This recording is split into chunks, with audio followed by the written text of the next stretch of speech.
A Sentimental Journey, Laurence Sterne. They order, said I, this matter better in France. You have been in France? Said my gentleman, turning quick upon me, with the most civil triumph in the world. Strange, quoth I, debating the matter with myself, that 21 miles sailing, for 'tis absolutely no further from Dover to Calais, should give a man these rights. I'll look into them. So, giving up the argument, I went straight to my lodgings, put up half a dozen shirts and a black pair of silk breeches. The coat I have on, said I, looking at the sleeve, will do, took a place in the Dover stage, and the packet sailing at 9 the next morning. By 3 I had got sat down to my dinner upon a fricasseed chicken, so incontestably in France, that had I died the night of an indigestion, the whole world could not have suspended the effects of the droits d'apostrophe or bane. My shirts, and black pair of silk breeches, portmanteau and all, must have gone to the King of France. Even the little picture which I have so long worn, and so often have told thee, Eliza, I would carry with me into my grave, would have been torn from my neck! Ungenerous! To seize upon the wreck of an unwary passenger, whom your subjects had beckoned to their coast! By heaven, sire, it is not well done, and much does it grieve me. 'Tis the monarch of a people so civilized and courteous, and so renowned for sentiment and fine feelings, that I have to reason with. But I have scarce set a foot in your dominions. Calais, when I had fished my dinner, and drank the King of France's health, to satisfy my mind that I bore him most spleen, but, on the contrary, high honor for the humanity of his temper, I rose up an inch taller for the accommodation. No, said I, the Bourbon is by no means a cruel race, they may be misled, like other people, but there is a mildness in their blood. As I acknowledged this, I felt a suffusion of a finer kind upon my cheek, more warm and friendly to man, than what Burgundy, at least of 2 livres a bottle, which was such as I had been drinking, could have produced. Just God! Said I, kicking my portmanteau aside, what is there in this world's goods which should sharpen our spirits, and make so many kind-hearted brethren of us fall out so cruelly as we do? By the way, when man is at peace with man, how much lighter than a feather is the heaviest of metals in his hand.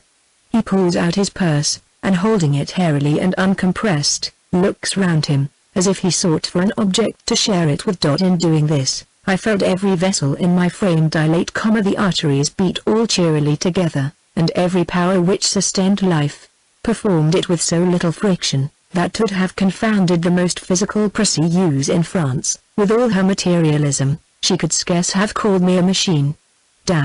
I'm confident, said I to myself, I should have overset her creed. The accession of that idea carried nature, at that time, as high as she could go. I was at peace with the world before. And this finished the treaty with myself. Now, was I King of France, cried I. What a moment for an orphan to have begged his father's portmanteau of me. The monk. Calais. I had scarce uttered the words, when a poor monk of the order of St. Francis came into the room to beg something for his convent. No man cares to have his virtues the sport of contingencies, or one man may be generous, as another is puissant. Non quod hanc, albeit as it may, for there is no regular reasoning upon the ebbs and flows of our humours, they may depend upon the same causes, for aught I know, which influence the tides themselves. 'Twould oft be no discredit to us, to suppose it was so. I'm sure, at least for myself, that in many a case I should be more highly satisfied, to have it said by the world, I had had an affair with the moon, in which there was neither sin nor shame, than have it pass altogether as my own act and deed, wherein there was so much of both. But, be this as it may, the moment I cast my eyes upon him, I was predetermined not to give him a single sous, and, accordingly, I put my purse into my pocket, buttoned it, set myself a little more upon my centre, and advanced up gravely to him. There was something, I fear, forbidding in my look. I have his figure this moment before my eyes, and think there was that in it which deserved better. The monk, as I judged by the break in his tonsure, a few scattered white hairs upon his temples, being all that remained of it, might be about 70 but from his eyes, and that sort of fire which was in them, which seemed more tempered by courtesy than years, could be no more than 60, truth might lie between. He was certainly 65, and the general air of his countenance, notwithstanding something seemed to have been planting wrinkles in it before their time, agreed to the account. It was one of those heads which Guido has often painted, mild, pale, penetrating, free from all commonplace ideas of fat contented ignorance, looking downwards upon the earth. It looked forwards, but looked as if it looked at something beyond this world. How one of his order came by it, heaven above, who let it fall upon a monk's shoulders best knows, but it would have suited a Brahmin, and had I met it upon the plains of Indostan, I had reverenced it.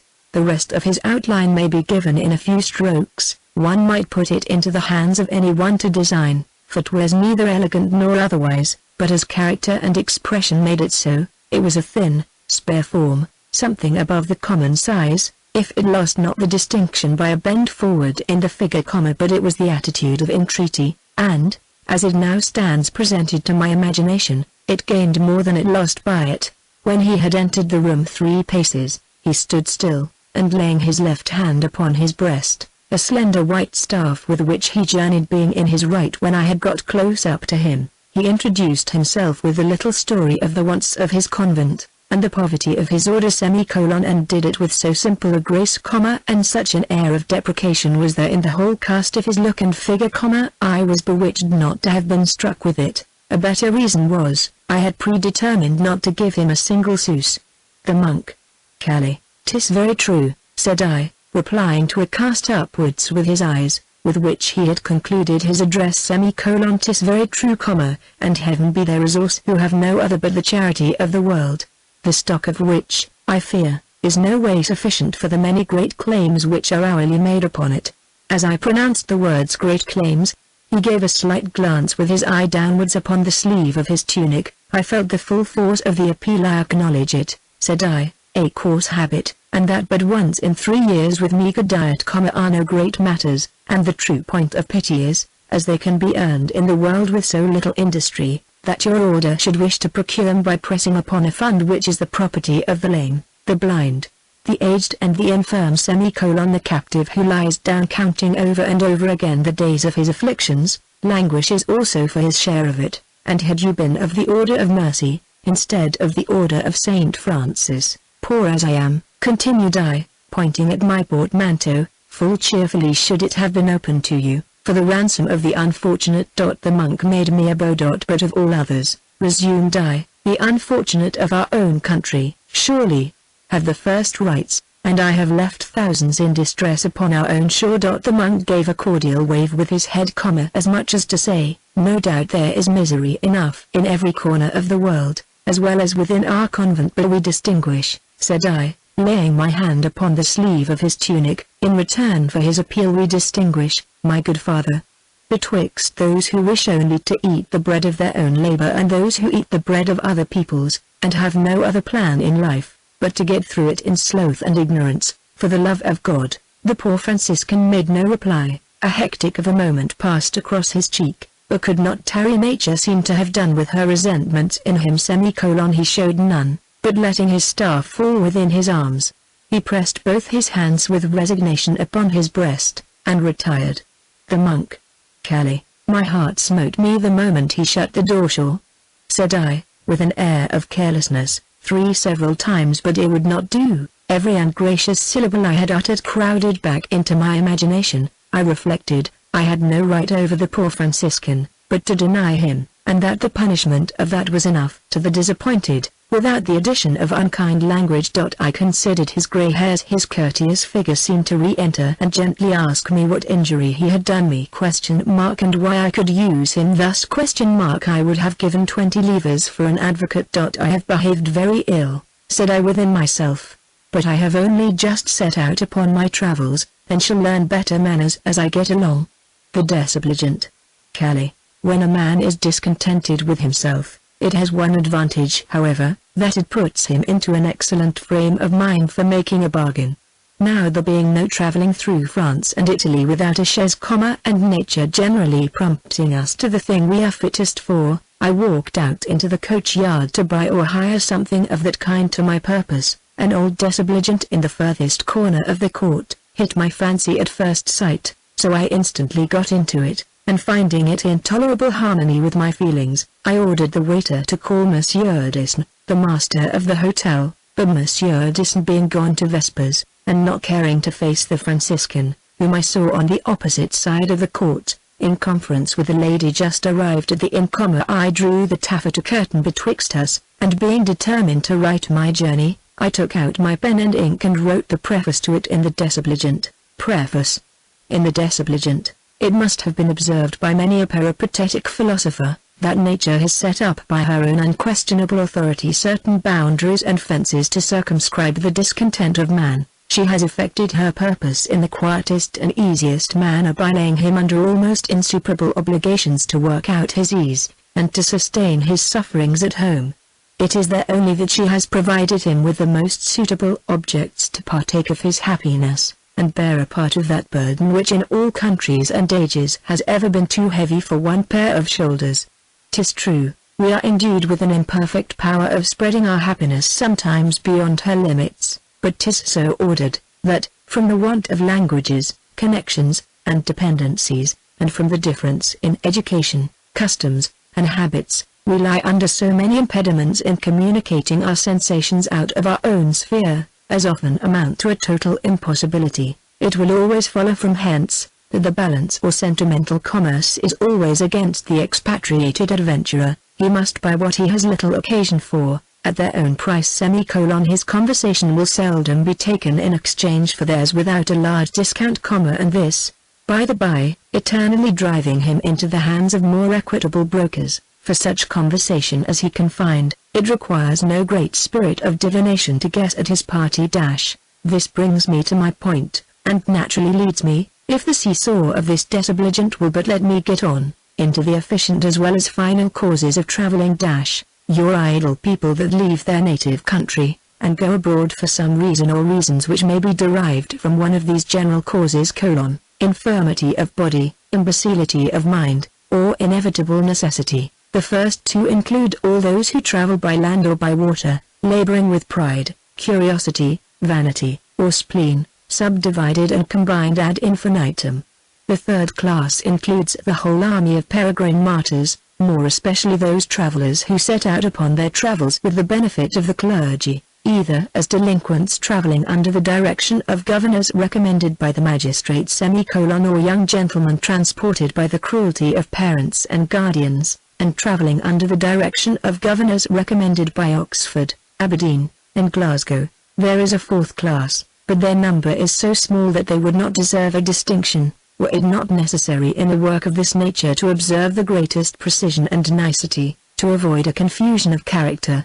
And these men I speak of, are such as cross the seas and sojourn in a land of strangers, with a view of saving money for various reasons and upon various pretenses, but as they might also save themselves and others a great deal of unnecessary trouble by saving their money at home, and as their reasons for travelling are the least complex of any other species of emigrants, I shall distinguish these gentlemen by the name of simple travellers. Thus the whole circle of travellers may be reduced to the following heads: idle travellers, inquisitive travellers, lying travellers, proud travellers, vain travellers, splenetic travellers. Then follow the travellers of necessity, the delinquent and felonious traveller, the unfortunate and innocent traveller, the simple traveller, and last of all, if you please, the sentimental traveller, meaning thereby myself, who have travelled, and of which I am now sitting down to give an account, as much out of necessity, and the besoin de voyager, as any one in the class. I am well aware, at the same time, as both my travels and observations will be altogether of a different cast from any of my forerunners, that I might have insisted upon a whole niche entirely to myself, but I should break in upon the confines of the vain traveller, in wishing to draw attention towards me, till I have some better grounds for it than the mere novelty of my vehicle. It is sufficient for my reader, if he has been a traveller himself, that with study and reflection hereupon he may be able to determine his own place and rank in the catalogue. It will be one step towards knowing himself, as it is great odds but he retains some tincture and resemblance, of what he imbibed or carried out, to the present hour. The man who first transplanted the grape of Burgundy to the Cape of Good Hope, observe he was a Dutchman, never dreamt of drinking the same wine at the Cape, that the same grape produced upon the French mountains, he was too phlegmatic for that, but undoubtedly he expected to drink some sort of vinous liquor, but whether good or bad, or indifferent, he knew enough of this world to know that it did not depend upon his choice, but that what is generally called choice was to decide his success. However, he hoped for the best, and in these hopes, by an intemperate confidence in the fortitude of his head, and the depth of his discretion, Mynheer might possibly oversee both in his new vineyard, and by discovering his nakedness, become a laughing-stock to his people. Even so it fares with the poor traveler, sailing and posting through the politer kingdoms of the globe, in pursuit of knowledge and improvements. Knowledge and improvements are to be got by sailing and posting for that purpose, but whether useful knowledge and real improvements is all a lottery, and even where the adventurer is successful, the acquired stock must be used with caution and sobriety, to turn to any profit. But, as the chances run prodigiously the other way, both as to the acquisition and application, I am of opinion that a man would act as wisely, if he could prevail upon himself to live contented without foreign knowledge or foreign improvements, especially if he lives in a country that has no absolute want of either, and indeed, much grief of heart has it oft and many a time cost me, when I have observed how many a foul step the inquisitive traveler has measured to see sights and look into discoveries, all which, as Sancho Panza said to Don Quixote, there might have seen shot at home.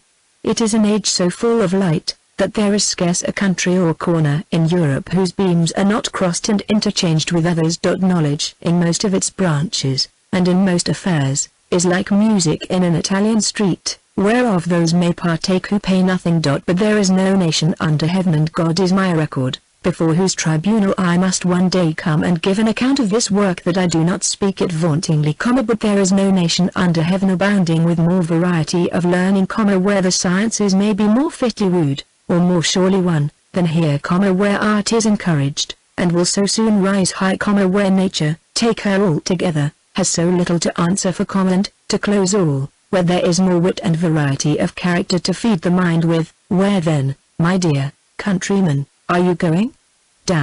We are only looking at this chaise, said they. Your most obedient servant, said I, skipping out of it, and pulling off my hat. We were wondering, said one of them, who, I found, was an inquisitive traveler, what could occasion its motion. Was the agitation, said I, coolly, of writing a preface. I never heard, said the other, who was a simple traveler, of a preface wrote in a desobligent. It would have been better, said I, in a vis-a-vis, as an Englishman does not travel to see Englishmen. I retired to my room, Kelly. I perceived that something darkened the passage more than myself, as I stepped along it to my room. It was effectually Mons Disne, the master of the hotel, who had just returned from vespers, and with his hat under his arm, was most complacently following me, to put me in mind of my wants. I had wrote myself pretty well out of conceit with the desobligent, and Mons Disne speaking of it, with a shrug, as if it would no way suit me, it immediately struck my fancy that it belonged to some innocent traveler, who, on his return home, had left it to Mons Disne's honor to make the most of. 4 months had elapsed since it had finished its career of Europe in the corner of Mons Disne's coach yard, and having sallied out from thence put a vamped-up business at the first, though it had been twice taken to pieces on Mount Cenis. It had not profited much by its adventures, but by none so little as the standing so many months unpitied in the corner of Mons Disne's coach yard. Much indeed was not to be said for it, but something might, and when a few words will rescue misery out of her distress, I hate the man who can be a churl of them. Now was I the master of this hotel, said I, laying the point of my forefinger on Mons Disne's breast, I would inevitably make a point of getting rid of this unfortunate desobligent. It stands swinging reproaches at you every time you pass by it, mon Dieu, said Mons Disne, I have no interest except the interest, said I, which men of a certain turn of mind take, Mons Disne, in their own sensations, I am persuaded, to a man who feels for others as well as for himself, every rainy night, disguise it as you will, must cast a damp upon your spirits. You suffer, Mons Disne, as much as the machine. I have always observed, when there is as much sour as sweet in a compliment, that an Englishman is eternally at a loss within himself, whether to take it, or let it alone, A Frenchman never is, Mons. Disn made me a bow. Cursed Bienverai, said he. But in this case I should only exchange one disquietude for another, and with loss. Figure to yourself, my dear sir, that in giving you a chaise which would fall to pieces before you had got halfway to Paris, figure to yourself how much I should suffer, in giving an ill impression of myself to a man of honor, and lying at the mercy, as I must do, d'un homme d'esprit. The dose was made up exactly after my own prescription, so I could not help tasting it. And, returning Mons. Disn his bow, without more casuistry we walked together towards his remise, to take a view of his magazine of chaises, in the street. Calais, it must needs be a hostile kind of a world, when the buyer, if it be but of a sorry post-chaise, cannot go forth with the seller thereof into the street to terminate the difference betwixt them, but he instantly falls into the same frame of mind, and views his conventionist with the same sort of eye, as if he was going along with him to Hyde Park Corner to fight a duel. For my own part, being but a poor swordsman, and no way a match for Monsieur Disn, I felt the rotation of all the movements within me, to which the situation is incident. I looked at Monsieur Disn through and through, eyed him as he walked along in profile, then, en face, thought like a Jew, then a Turk, disliked his wig, cursed him by my gods, wished him at the devil. And is all this to be lighted up in the heart for a beggarly account of 3 or 4 louis d'ors, which is the most I can be overreached in ? Base passion? Said I, turning myself about, as a man naturally does upon a sudden reverse of sentiment, base, ungentle passion.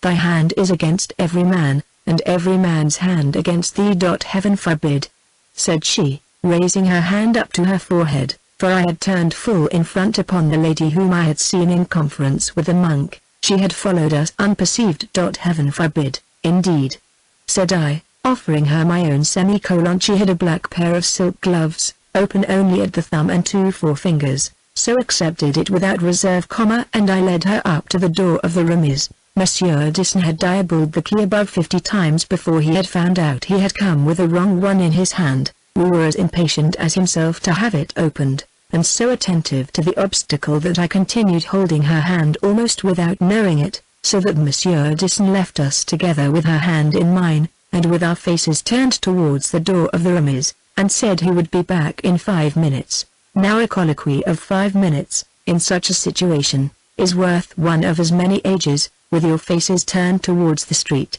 In the latter case, 'tis drawn from the objects and occurrences without when your eyes are fixed upon a dead blank, you draw purely from yourselves.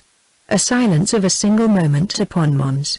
Disn's leaving us, had been fatal to the situation. She had infallibly turned about so I begun the conversation instantly.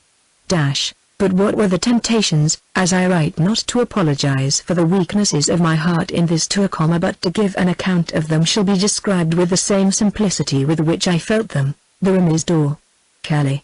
When I told the reader that I did not care to get out of the désobligent, because I saw the monk in close conference with a lady just arrived at the inn, I told him the truth, but I did not tell him the whole truth, for I was as much restrained by the appearance and figure of the lady he was talking to. Suspicion crossed my brain and said, he was telling her what had passed. Something jarred upon it within me, I wished him at his convent. When the heart flies out before the understanding, it saves the judgment a world of pains. I was certain she was of a better order of being however, I thought no more of her, but went on and wrote my preface. The impression returned upon my encounter with her in the street, a guarded frankness with which she gave me her hand, showed, I thought, her good education and her good sense, and as I led her on, I felt a pleasurable ductility about her, which spread a calmness over all my spirits. Good God! How a man might lead such a creature as this round the world with him.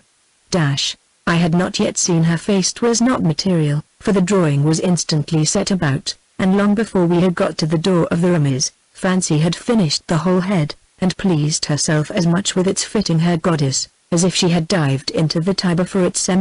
But thou art a seduced, and a seducing slut, and albeit thou cheatest us 7 times a day with thy pictures and images, yet with so many charms dost thou do it, and thou deckest out thy pictures in the shapes of so many angels of light. 'Tis a shame to break with thee. When we had got to the door of the remise, She withdrew her hand from across her forehead, and let me see the original. It was a face of about 26, of a clear transparent brown, simply set off without rouge or powder. It was not critically handsome, but there was that in it, which, in the frame of mind I was in, attached me much more to it. It was interesting. I fancied it wore the characters of a widowed look, and in that state of its declension, which had passed the 2 first paroxysms of sorrow, and was quietly beginning to reconcile itself to its loss. But 1,000 other distresses might have traced the same lines. I wished to know what they had been and was ready to inquire, had the same bon ton of conversation permitted, as in the days of Esdras. What aileth thee? And why art thou disquieted? And why is thy understanding troubled? In a word, I felt benevolence for her, and resolved some way or other to throw in my mite of courtesy, if not of service. Such were my temptations, and in this disposition to give way to them, was I left alone with the lady with her hand in mine, and with our faces both turned closer to the door of the remise than what was absolutely necessary, the remise door. Calais. This certainly, fair lady, said I, raising her hand up little lightly as I began, must be one of fortune's whimsical doings, to take 2 utter strangers by their hands, of different sexes, and perhaps from different corners of the globe, and in one moment place them together in such a cordial situation as friendship herself could scarce have achieved for them, had she projected it for a month, and your reflection upon it shows how much, monsieur, she has embarrassed you by the adventure. When the situation is what we would wish, nothing is so ill-timed as to hint at the circumstances which make it so. You thank fortune, continued she, who had reason, the heart knew it, and was satisfied, and who but an English philosopher would have sent notice of it to the brain to reverse the judgment. In saying this, she disengaged her hand with a look which I thought a sufficient commentary upon the text. It is a miserable picture which I am going to give of the weakness of my heart, by owning that it suffered a pain which worthier occasions could not have inflicted. I was mortified with the loss of her hand, and the manner in which I had lost it carried neither oil nor wine to the wound. I never felt the pain of a sheepish inferiority so miserably in my life. The triumphs of a true feminine heart are short upon these discomfitures. In a very few seconds she laid her hand upon the cuff of my coat, in order to finish her reply. So, some way or other, God knows how, I regained my situation. She had nothing to add. I forthwith began to model a different conversation for the lady, thinking from the spirit as well as moral of this, that I had been mistaken in her character, but upon turning her face towards me, the spirit which had animated the reply was fled, the muscles relaxed, and I beheld the same unprotected look of distress which first won me to her interest, melancholy. To see such sprightliness the prey of sorrow, I pitied her from my soul. And though it may seem ridiculous enough to a torpid heart, I could have taken her into my arms, and cherished her, though it was in the open street, without blushing. The pulsations of the arteries along my fingers pressing across hers, told her what was passing within me. She looked down. A silence of some moments followed. I fear in this interval, I must have made some slight efforts towards a closer compression of her hand. From a subtle sensation I felt in the palm of my own, not as if she was going to withdraw hers, but as if she thought about it, and I had infallibly lost it a second time, had not instinct more than reason directed me to the last resource in these dangers, to hold it loosely, and in a manner as if I was every moment going to release it, of myself. So she let it continue, till Monsieur Disson returned with the key, and in the meantime I set myself to consider how I should undo the ill impressions which the poor monk's story, in case he had told it her, must have planted in her breast against me. The snuff-box. Calais. The good old monk was within 6 paces of us, as the idea of him crossed my mind, and was advancing towards us a little out of the line, as if uncertain whether he should break in upon us or no. He stopped, however, as soon as he came up to us, with a world of frankness, and having a horn snuff-box in his hand, he presented it open to me. You shall taste mine, said I, pulling out my box, which was a small tortoise one, and putting it into his hand. "'Tis most excellent," said the monk. "Then do me the favor," I replied, "to accept of the box and all. And when you take a pinch out of it, sometimes recollect it was the peace offering of a man who once used you unkindly, but not from his heart." The poor monk blushed as red as scarlet. "Mon Dieu," said he, pressing his hands together. "You never used me unkindly. I should think," said the lady. "He is not likely." I blushed in my turn, but from what movements, I leave to the few who feel, to analyze. "Excuse me, madame," replied I, "I treated him most unkindly, and from no provocations." "'Tis impossible," said the lady. "My God!" cried the monk, with a warmth of asseveration which seemed not to belong to him. "The fault was in me, and in the indiscretion of my zeal." The lady opposed it, and I joined with her in maintaining it was impossible that a spirit so regulated as his could give offense to any. I knew not that contention could be rendered so sweet and pleasurable a thing to the nerves as I then felt it. We remained silent, without any sensation of that foolish pain which takes place, when, in such a circle, you look for 10 minutes in one another's faces without saying a word. Whilst this lasted, the monk rubbed his horn-box upon the sleeve of his tunic, and as soon as it had acquired a little air of brightness by the friction, he made me a low bow, and said, "'Twas too late to say whether it was the weakness or goodness of our tempers which had involved us in this contest, but be it as it would, he begged we might exchange boxes." In saying this, he presented his to me with one hand, as he took mine from me in the other, and having kissed it, with a stream of good nature in his eyes, he put it into his bosom, and took his leave. I guard this box, as I were the instrumental parts of my religion, to help my mind on to something better. In truth, I seldom go abroad without it, and oft and many a time have I called up by it the courteous spirit of its owner to regulate my own. In the justlings of the world, they had found full employment for his, as I learned from his story, till about the 45th year of his age, when upon some military services ill-requited, and meeting at the same time with a disappointment in the tenderest of passions, he abandoned the sword and the sex together, and took sanctuary not so much in his convent as in himself. I feel a damp upon my spirits, as I am going to add, that in my last return through Calais, upon inquiring after Father Lorenzo, I heard he had been dead near 3 months, and was buried, not in his convent, but, according to his desire, in a little cemetery belonging to it, about 2 leagues off. I had a strong desire to see where they had laid him, when, upon pulling out his little horn box, as I sat by his grave, and plucking up a nettle or 2 at the head of it, which had no business to grow there, they all struck together so forcibly upon my affections, that I burst into a flood of tears. But I am as weak as a woman, and I beg the world not to smile, but to pity me. The Remise d'Or. Calais. I had never quitted the lady's hand all this time, and had held it so long, that it would have been indecent to have let it go, without first pressing it to my lips. The blood and spirits, which had suffered a revulsion from her, crowded back to her as I did it. Now the 2 travellers, who had spoke to me in the coach-yard, happening at that crisis to be passing by, and observing our communications, naturally took it into their heads that we must be man and wife at least, so, stopping as soon as they came up to the door of the Remise, the one of them, who was the inquisitive traveller, asked us, if we set out for Paris the next morning? I could only answer for myself, I said, and the lady added, she was for Amiens. We dined there yesterday, said the simple traveller. You go directly through the town, added the other, in your road to Paris. I was going to return 1,000 thanks for the intelligence, that Amiens was in the road to Paris, but, upon pulling out my poor monk's little horn box to take a pinch of snuff, I made them a quiet bow, and wishing them a good passage to Dover. They left us alone. Now where would be the harm, said I to myself, if I were to beg of this distressed lady to accept of half of my chaise?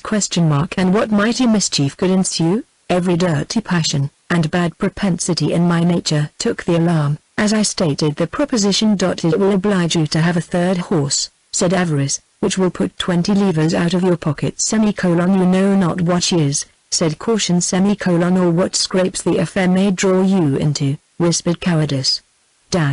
Depend upon it, Yorick, said Discretion. 'Twill be said you went off with the mistress, and came by assignation to Calais for that purpose.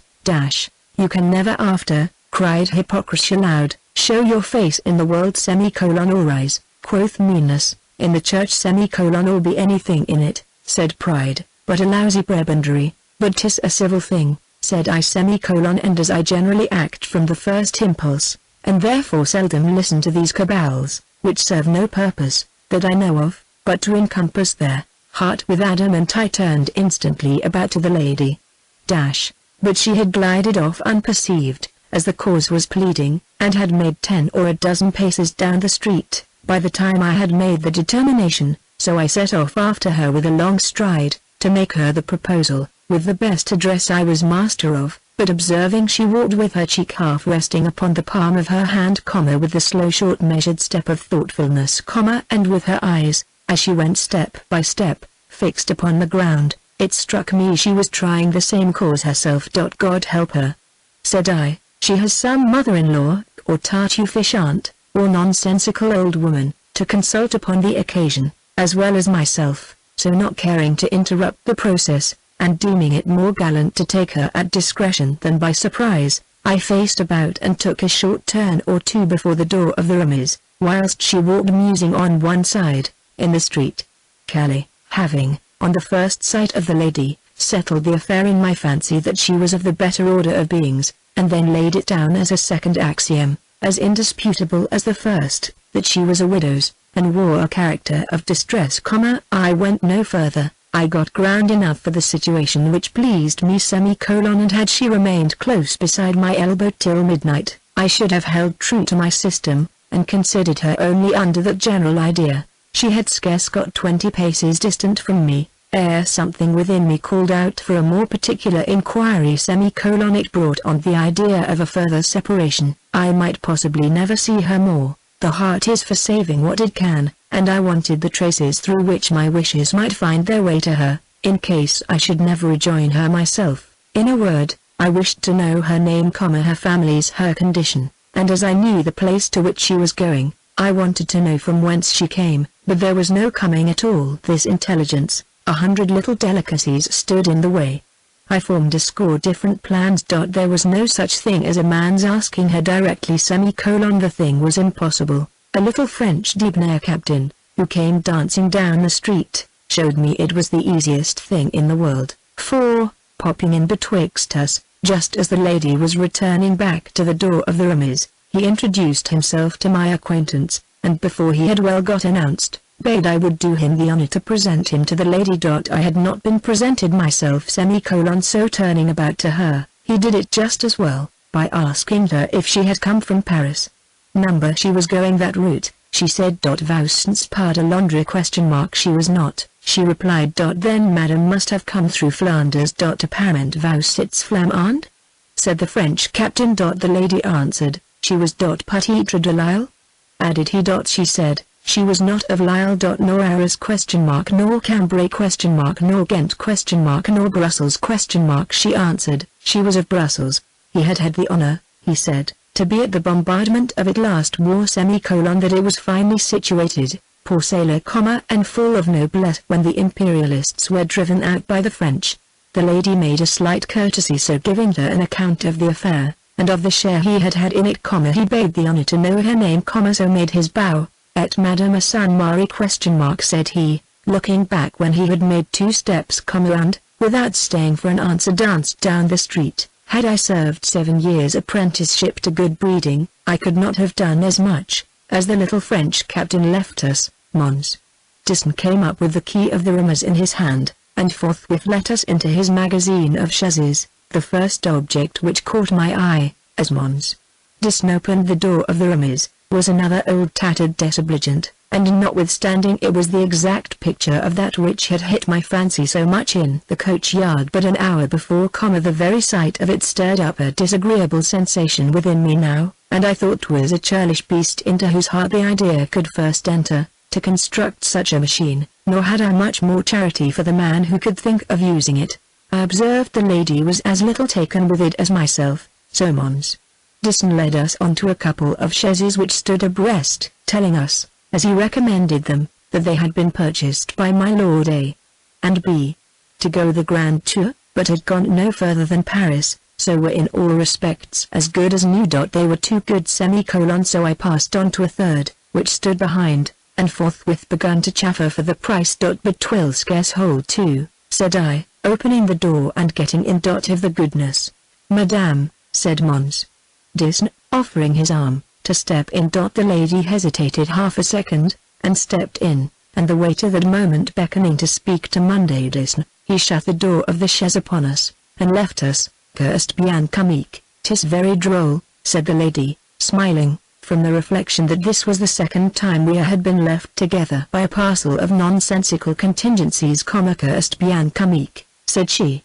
There wants nothing, said I, to make it so but the comic use which the gallantry of a Frenchman would put it to make love the first moment, and an offer of his person the second. 'Tis their fault, replied the lady. It is supposed so at least. And how it has come to pass, continued I know not, but they have certainly got the credit of understanding more of love, and making it better than any other nation upon earth. But, for my own part, I think them arrant bunglers, and in truth the worst set of marksmen that ever tried Cupid's patience. To think of making love by sentiments, I should as soon think of making a genteel suit of clothes out of remnants, and to do it pop at first sight, by declaration is submitting the offer, and themselves with it, to be sifted with all their pores and contours, by an unheated mind.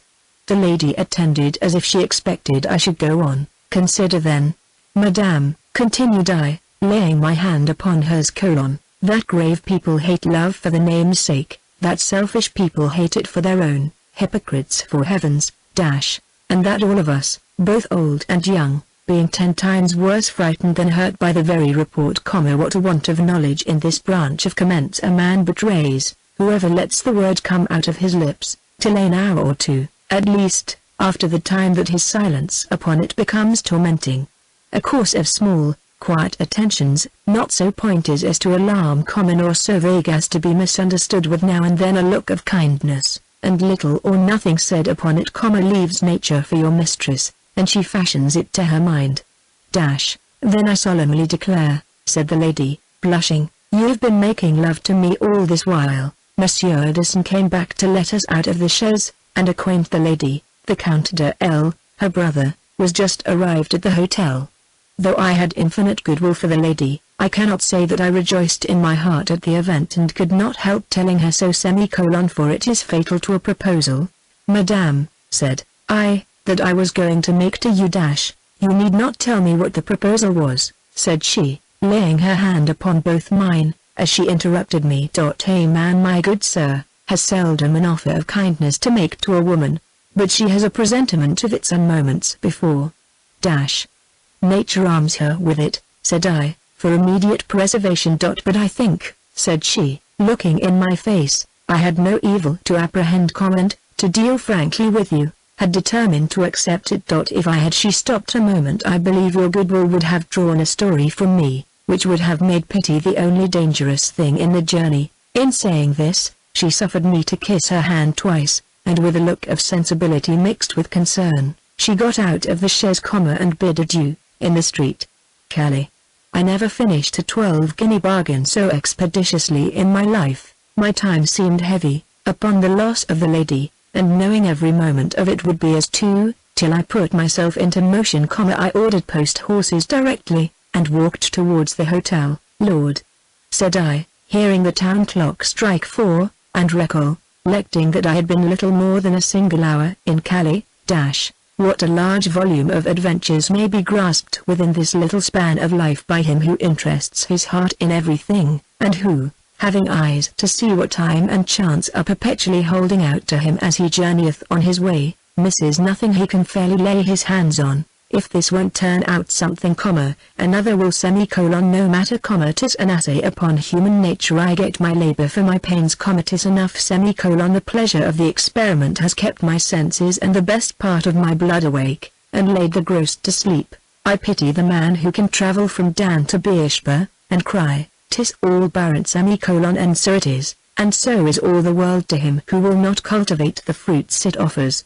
I declare, said I, clapping my hands cheerily together, that were I in a desert, I would find out where within it to call forth my affections. If I could not do better, I would fasten them upon some sweet myrtle, or seek some melancholy cypress to connect myself to. I would court their shade, and greet them kindly for their protection. I would cut my name upon them, and swear they were the loveliest trees throughout the desert. If their leaves withered, I would teach myself to mourn, and, when they rejoiced, I would rejoice along with them.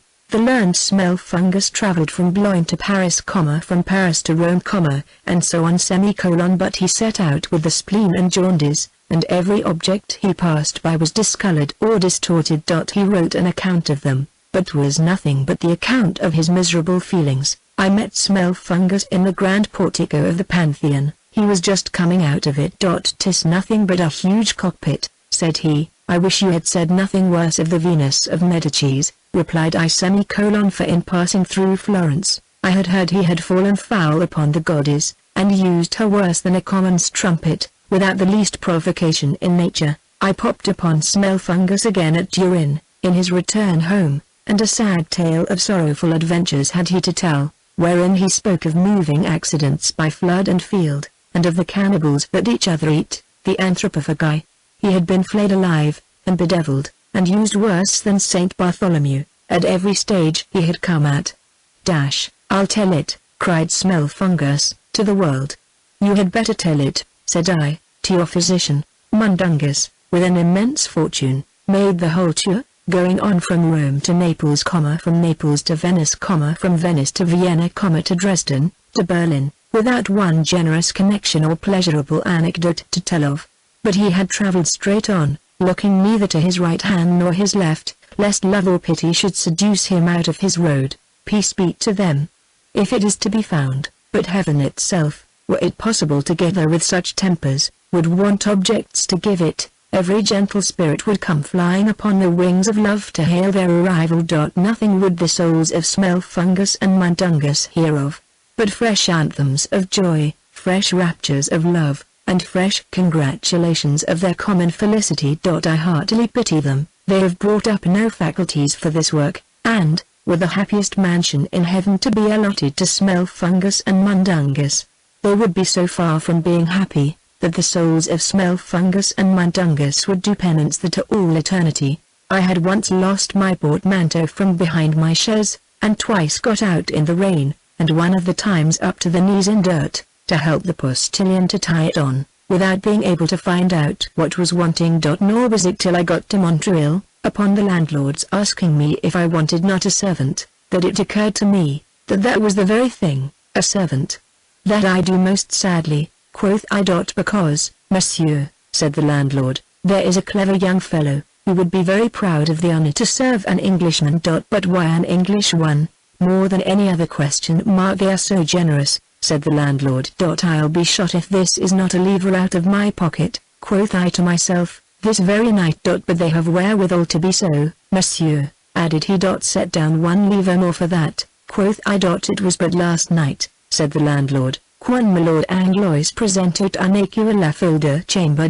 Tant pis pour Mademoiselle Janetone," said I. Now Janetone, being the landlord's daughter, and the landlord supposing I was young in French, took the liberty to inform me, I should not have said tant pis but, tant my eux. "Tant my eux, two jeux, monsieur," said he, "when there is anything to be got. Tant pis, when there is nothing." "It comes to the same thing," said I. "Pardonnez-moi," said the landlord, "I cannot take a fitter opportunity to observe, once for all, that tant pis and tant my eux, being two of the great hinges in French conversation, a stranger would do well to set himself right in the use of them, before he gets to Paris." A prompt French marquis at our ambassador's table demanded of Mr. H. if he was H. the poet. "No," said Mr. H., mildly. "Tant pis," replied the marquis, "it is H. the historian," said another. "Tant my eux," said the marquis. And Mr. H., who was a man of an excellent heart, returned thanks for both. When the landlord had set me right in this matter, he called in Lafleur, which was the name of the young man he had spoke of, saying only first, that as for his talents he would presume to say nothing, monsieur was the best judge what would suit him, but for the fidelity of Lafleur he would stand responsible in all he was worth. The landlord delivered this in a manner which instantly set my mind to the business I was upon. And Lafleur, who stood waiting without, in that breathless expectation which every son of nature of us have felt in our turns, came in.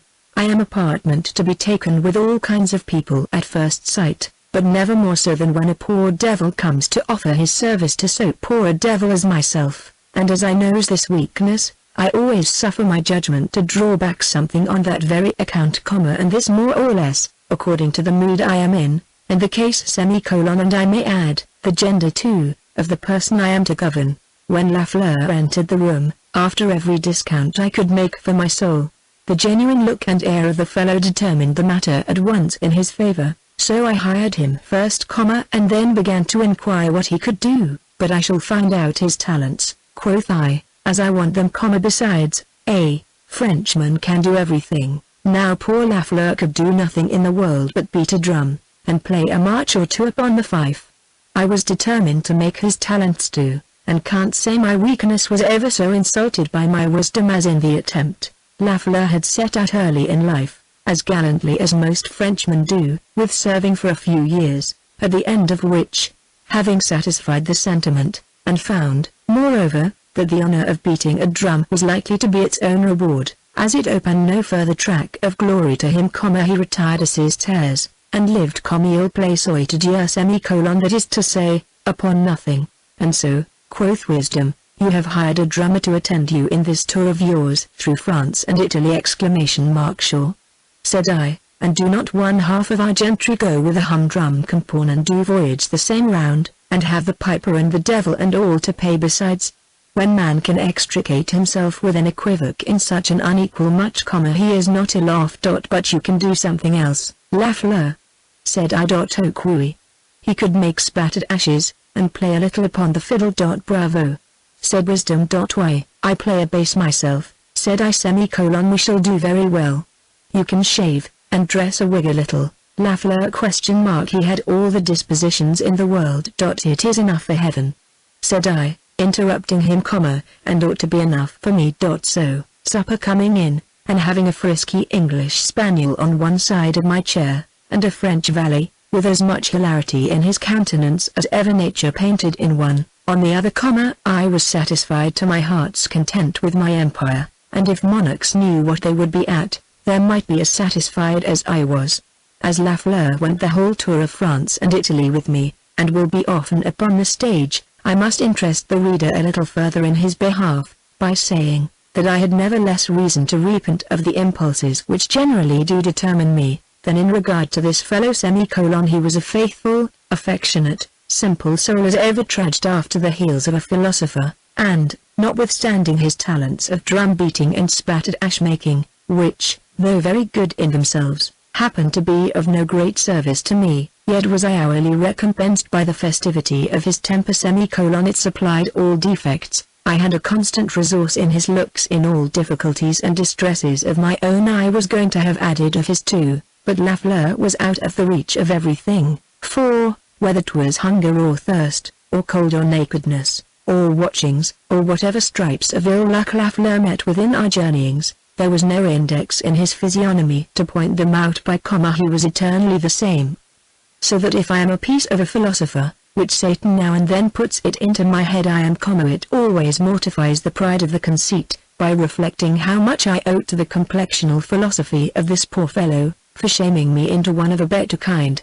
With all this, Lafleur had a small cast of the coxcomb, but he seemed at first sight to be more a coxcomb of nature than of art, and, before I had been 3 days in Paris with him, he seemed to be no coxcomb at all. Montreal.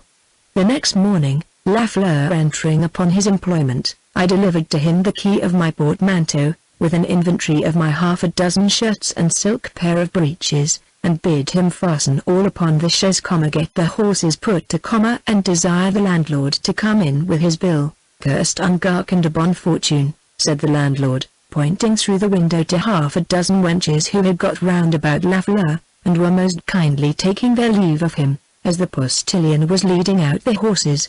Lafleur kissed all their hands round and round again, and thrice he wiped his eyes, and thrice he promised he would bring them all pardons from Rome. The young fellow, said the landlord, is beloved by all the town, and there is scarce a corner in Montreal where the want of him will not be felt.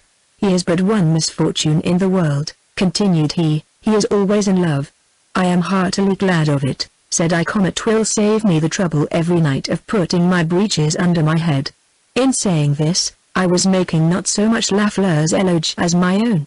having been in love with one princess or another almost all my life, and I hope I shall go on so till I die, being firmly persuaded, that if ever I do a mean action, it must be in some interval betwixt one passion and another. Whilst this interregnum lasts, I always perceive my heart locked up, I can scarce find in it to give misery a sixpence, and therefore I always get out of it as fast as I can, and the moment I am rekindled, I am all generosity and goodwill again, and would do anything in the world, either for or with anyone, if they will but satisfy me. There is no sin in it, but in saying this, sure I am commanding the passion, not myself. A fragment. The town of Abdera, notwithstanding Democritus lived there, trying all the powers of irony and laughter to reclaim it, was the vilest and the most profligate town in all Thrace. What for poisons, conspiracies, and assassinations, libels, pasquinades, and tumults, there was no going there by day, 'twas worse by night. Now, when things were at the worst, it came to pass that the Andromeda of Euripides being represented at Abdera, the whole orchestra was delighted with it.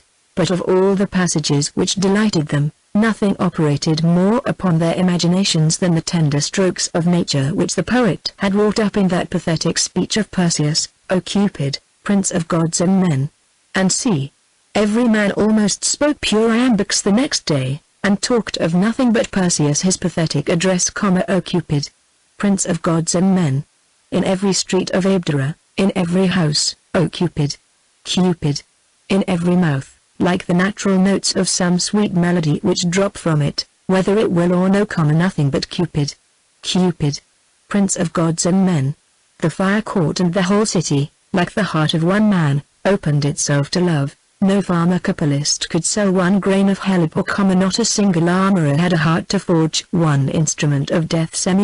Friendship and virtue met together, and kissed each other in the street. The golden age returned, and hung over the town of Abdera. Every Abderite took his Eton pipe, and every Abderitish woman left her purple web, and chastely sat her down and listened to the song.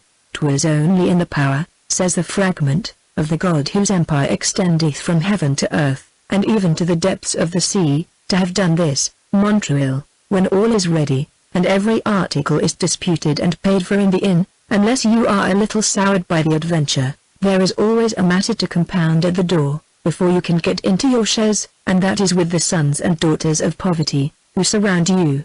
Let no man say, let them go to the devil, 'tis a cruel journey to send a few miserables, and they have had sufferings enow without it. I always think it better to take a few sous out in my hand, and I would counsel every gentle traveller to do so likewise. He need not be so exact in setting down his motives for giving them, they will be registered elsewhere. For my own part, there is no man gives so little as I do, for few, that I know, have so little to give, but as this was the first public act of my charity in France, I took the more notice of it. Well away, said I, I have but 8 sous in the world, showing them in my hand, and there are 8 poor men and 8 poor women. For a poor tattered soul, without a shirt on, instantly withdrew his claim, by retiring 2 steps out of the circle, and making a disqualifying bow on his part.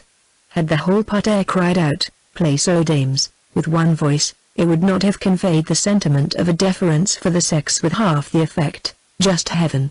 For what wise reasons hast thou ordered it, that beggary and urbanity, which are at such variance in other countries, should find a way to be at unity in this? I insisted upon presenting him with a single sous, merely for his politesse. A poor little dwarfish brusque fellow, who stood over against me in a circle, putting something first under his arm, which had once been a hat, took his snuff-box out of his pocket, and generously offered a pinch on both sides of him. It was a gift of consequence, and modestly declined.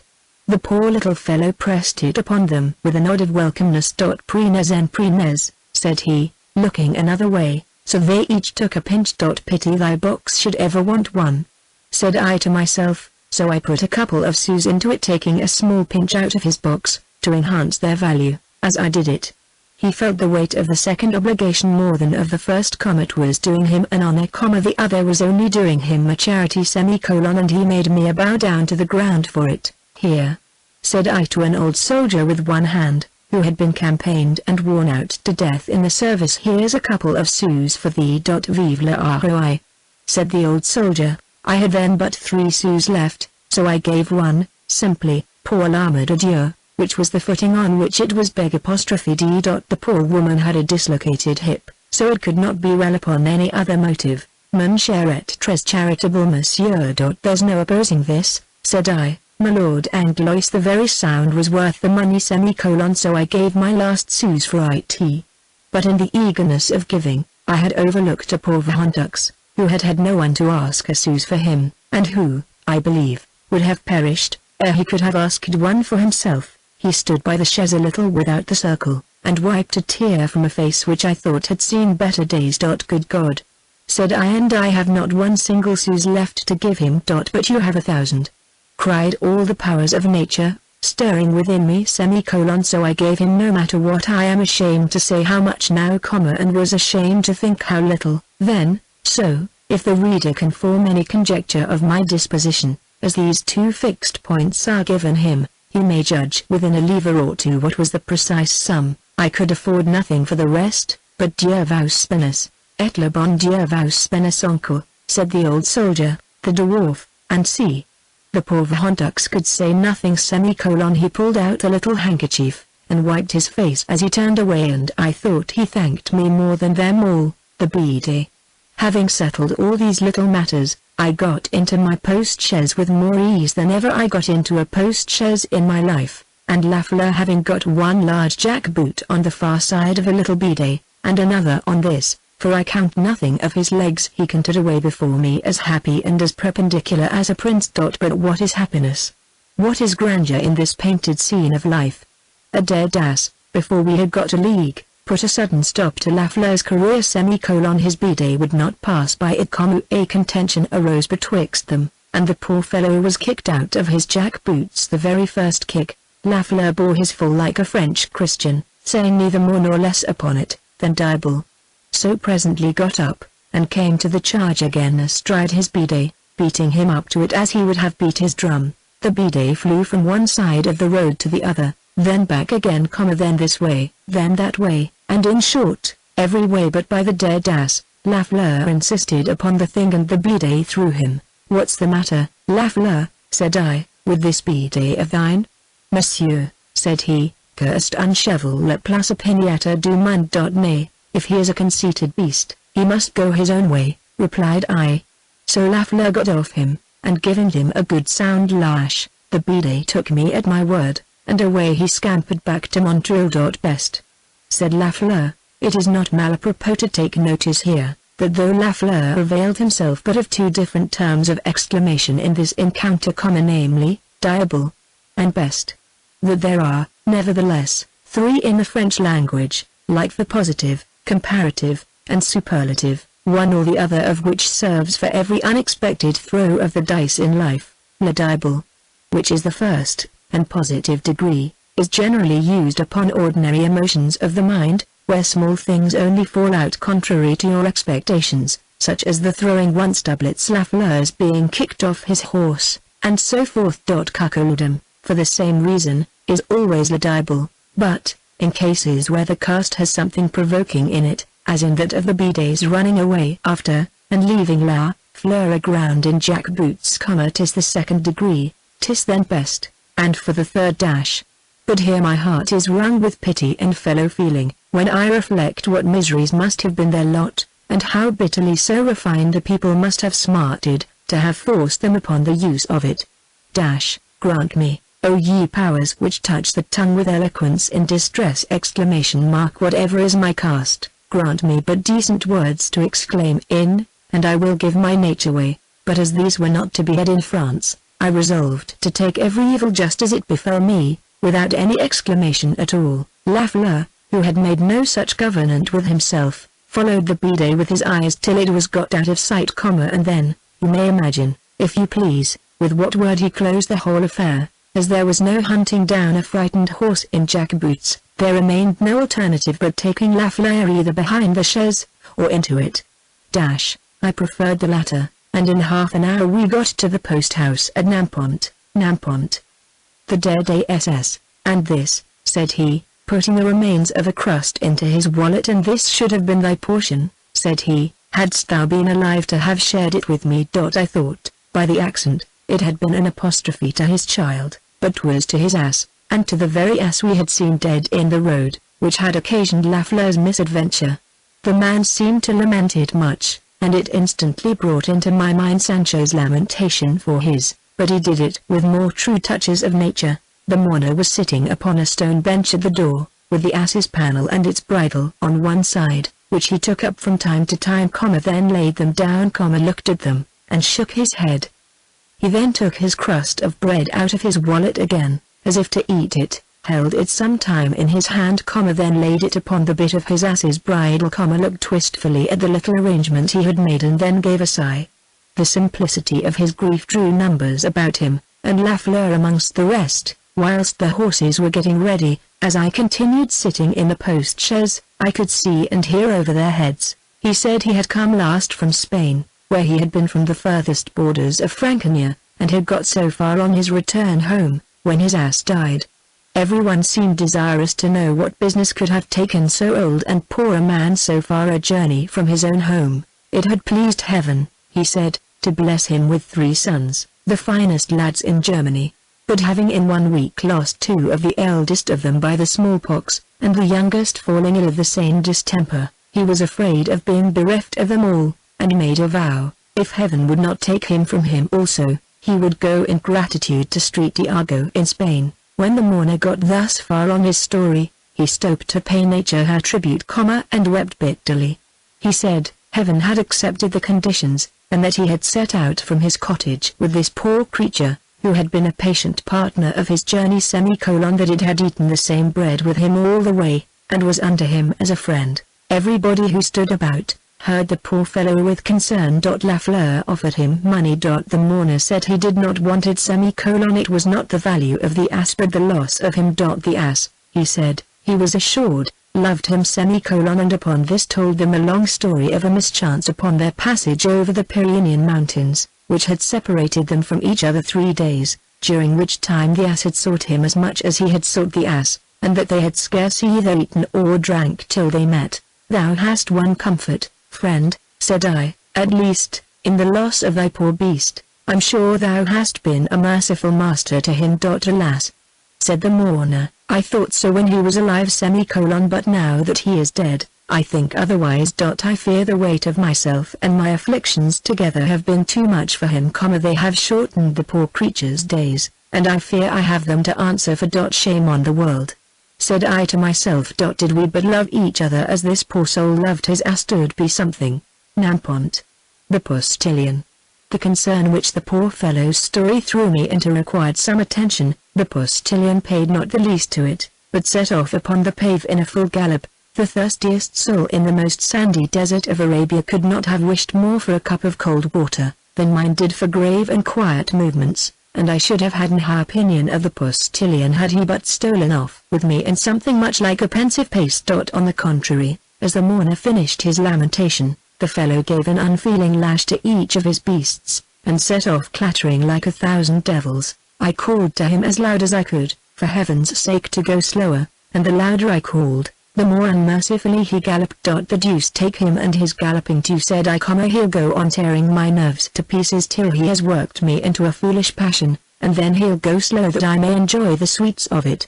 The postilion managed the point to a miracle. By the time he had got to the foot of a steep hill, about half a league from Nampont, he had put me out of temper with him, and then with myself, for being so. My case then required a different treatment, and a good filling gallop would have been of real service to me. Then, prithee, get on, my good lad, said I. The postilion pointed to the hill. I then tried to return back to the story of the poor German and his ass, but I had broke the clue, and could no more get into it again, than the postilion could into a trot. The deuce go, said I, with it all. Here am I sitting as candidly disposed to make the best of the worst, as ever wight was, and all runs counter. There is one sweet lenitive at least for evils, which nature holds out to us, so I took it kindly at her hands, and fell asleep, and the first word which roused me was Amiens. Bless me, said I, rubbing my eyes, this is the very town where my poor lady is to come. Amiens. The words were scarce out of my mouth when the Count de L's post-chaise, with his sister in it, drove hastily by. She had just time to make me a bow of recognition, and of that particular kind of it, which told me she had not yet done with me. She was as good as her look, for, before I had quite finished my supper, her brother's servant came into the room with a billet, in which she said she had taken the liberty to charge me with a letter, which I was to present myself to Madame R the first morning I had nothing to do at Paris. There was only added, she was sorry, but from what pension she had not considered, that she had been prevented telling me her story, that she still owed it to me, and if my route should ever lay through Brussels, and I had not by then forgot the name of Madame de L, that Madame de L would be glad to discharge her obligation. Then I will meet thee, said I, fair spirit. At Brussels, Tissot, returning from Italy through Germany to Holland, by the route of Flanders, home, 'twill scarce be 10 posts out of my way, but, were it 10,000. With what a moral delight will it crown my journey, in sharing in the sickening incidents of a tale of misery told to me by such a sufferer? To see her weep. And, though I cannot dry up the fountain of her tears, what an exquisite sensation is there still left, in wiping them away from off the cheeks of the first and fairest of women, as I'm sitting with my handkerchief in my hand in silence the whole night beside her. There was nothing wrong in the sentiment, and yet I instantly reproached my heart with it in the bitterest and the most reprobate of expressions.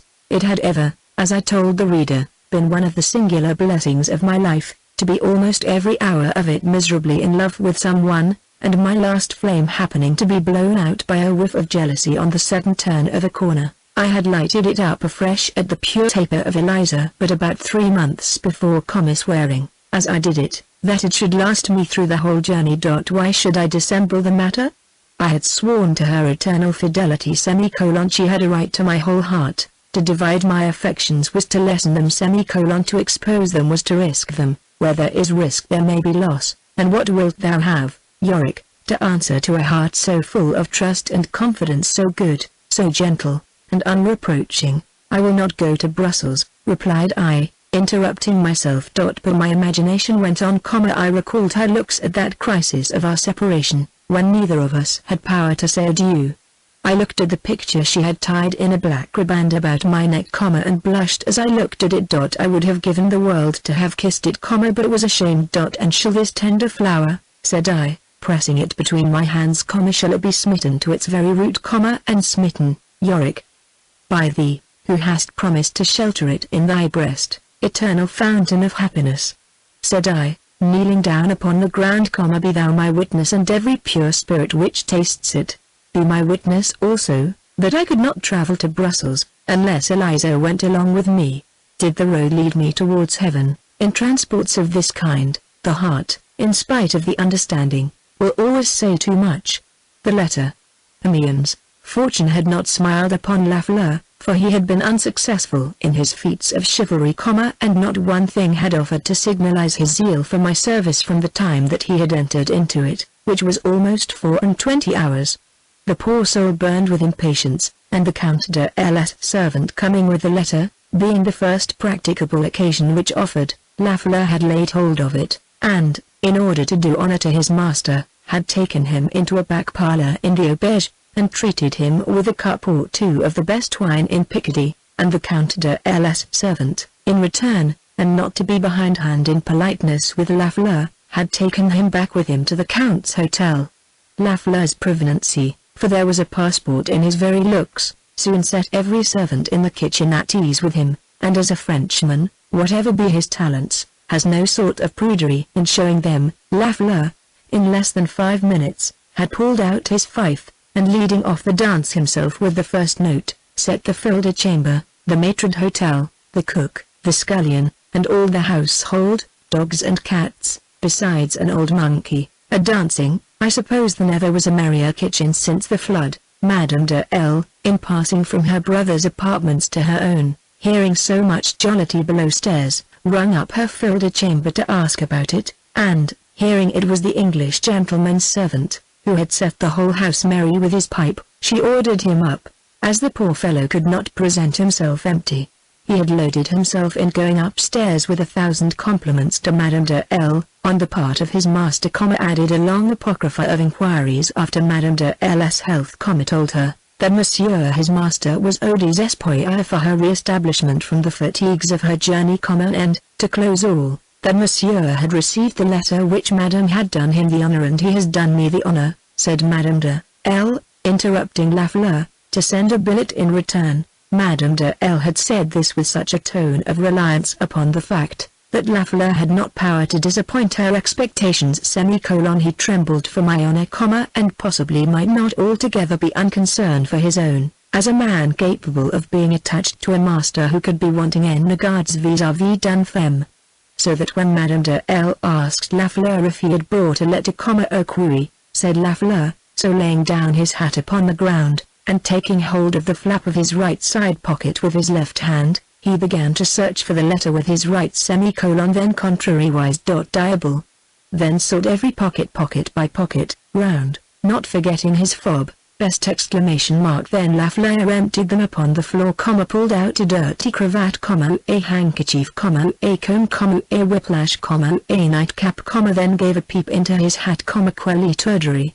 He had left the letter upon the table in the auberge, he would run for it, and be back with it in 3 minutes. I had just finished my supper when Lafleur came in to give me an account of his adventure. He told the whole story simply as it was, and only added that if Monsieur had forgot, par hazard, to answer Madame's letter, the arrangement gave him an opportunity to recover the faux pas, and if not, that things were only as they were. Now I was not altogether sure of my etiquette, whether I ought to have wrote or no, but if I had, a devil himself could not have been angry. 'Twas but the officious zeal of a well-meaning creature for my honor, and, however he might have mistook the road, or embarrassed me in so doing, his heart was in no fault, I was under no necessity to write, and, what weighed more than all, he did not look as if he had done amiss. 'Tis all very well, Lafleur, said I.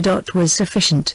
Lafleur flew out of the room like lightning, and returned with pen, ink, and paper, in his hand, and, coming up to the table, laid them close before me, with such a delight in his countenance, that I could not help taking up the pen.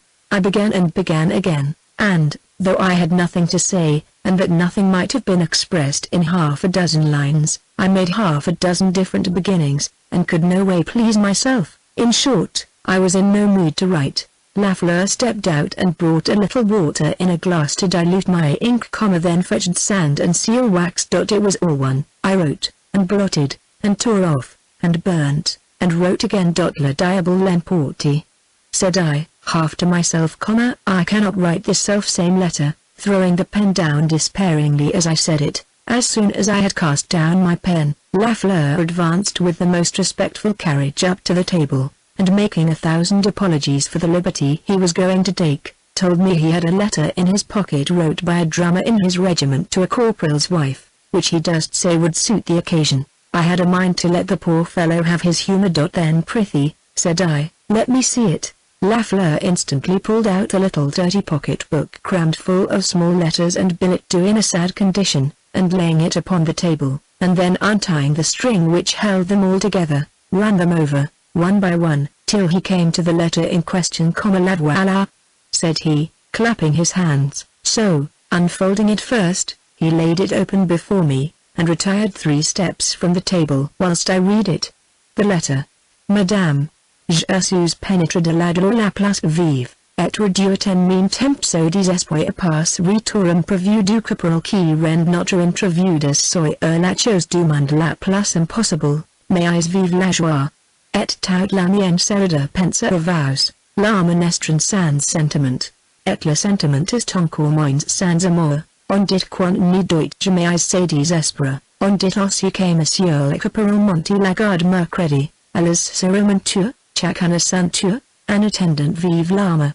Et vive la bagatelle, je suis, madame, avec tous les sentiments les plus respectueux et les plus tendres, tout vows, juxrogue. It was but changing the corporal into the count, and saying nothing about mounting guard on Wednesday, and the letter was neither right nor wrong. So, to gratify the poor fellow, who stood trembling for my honor, his own, and the honor of his letter, I took the green gently off it, and whipping it up in my own way, I sealed it up and sent him with it to Madame de L., and the next morning we pursued our journey to Paris. Paris, when a man can contest the point by dint of equipage, and carry all on floundering before him with half a dozen of lackeys and a couple of cooks, 'tis very well in such a place as Paris, he may drive in at which end of a street he will, a poor prince who is weak in cavalry, and whose whole infantry does not exceed a single man, had best quit the field, and signalize himself in the cabinet, if he can get up into it. I say up into 80, for there is no descending perpendicular amongst them with a me voicey.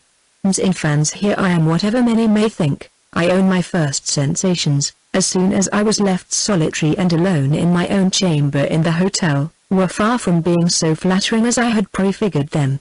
I walked up gravely to the window in my dusty black coat, and looking through the glass saw all the world in yellow, blue, and green, running at the ring of pleasure. The old with broken lances, and in helmets which had lost their visors. The young in armor bright which shone like gold, plumed with each gay feather of the east, all, tilting at it like fascinated knights in tournaments of yore for fame and love.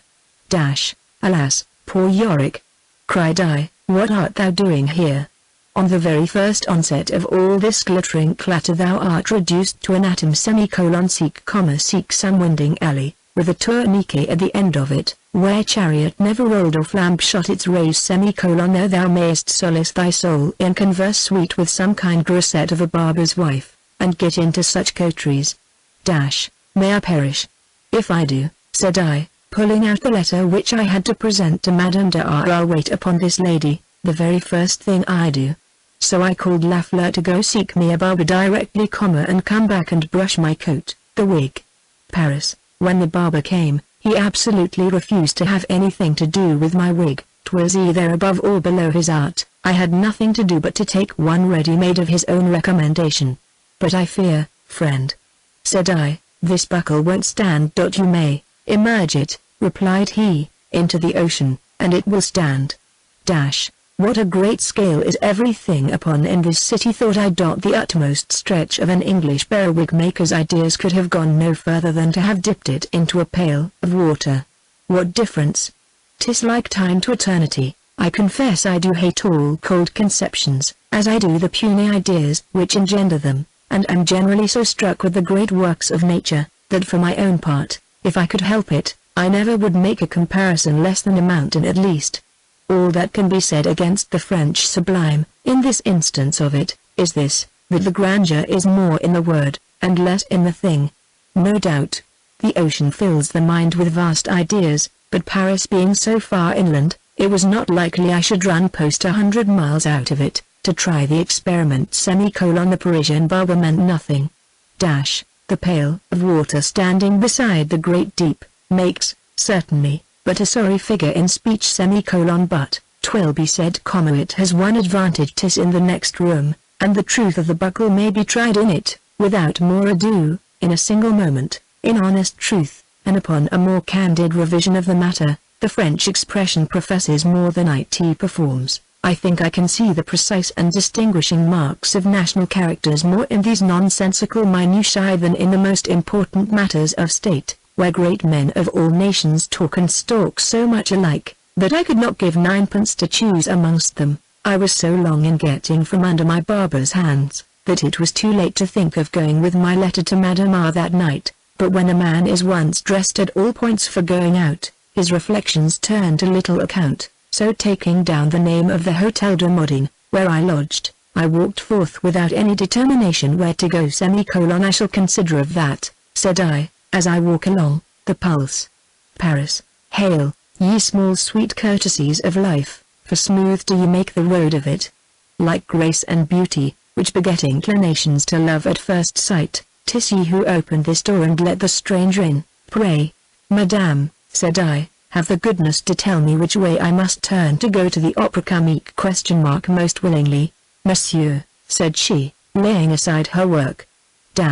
I had given a cast with my eye into half a dozen shops, as I came along, in search of a face not likely to be disordered by such an interruption, till at last, this, hitting my fancy, I had walked in. She was working a pair of ruffles, as she sat in a low chair, on the far side of the shop, facing the door. Tres volontiers, most willingly, said she, laying her work down upon the chair next her, and rising up from the low chair she was sitting in, with so cheerful a movement, and so cheerful a look, that had I been laying out 50 louis d'ors with her, I should have said, "This woman is grateful." "You must turn, monsieur," said she, going with me to the door of the shop, and pointing the way down the street I was to take, "You must turn first to your left hand, mais prenez garde, there are 2 turns, and be so good as to take the second, then go down a little way and you'll see a church, and, when you are past it, give yourself the trouble to turn directly to the right, and that will lead you to the foot of the Pont Neuf,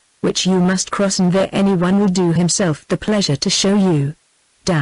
She repeated her instructions 3 times over to me, with the same good-natured patience the 3rd time as the first, and if tones and manners have a meaning, which certainly they have, unless to hearts which shut them out, she seemed really interested that I should not lose myself. I will not suppose it was the woman's beauty, notwithstanding she was the handsomest grisette, I think, I ever saw, which had much to do with the sense I had of her courtesy, only I remember, when I told her how much I was obliged to her, that I looked very full in her eyes, and that I repeated my thanks as often as she had done her instructions. I had not got 10 paces from the door, before I found I had forgot every tittle of what she had said, so looking back, and seeing her still standing in the door of the shop, as if to look whether I went right or not, I returned back to ask her whether the first turn was to my right or left, for that I had absolutely forgot. "Is it possible?"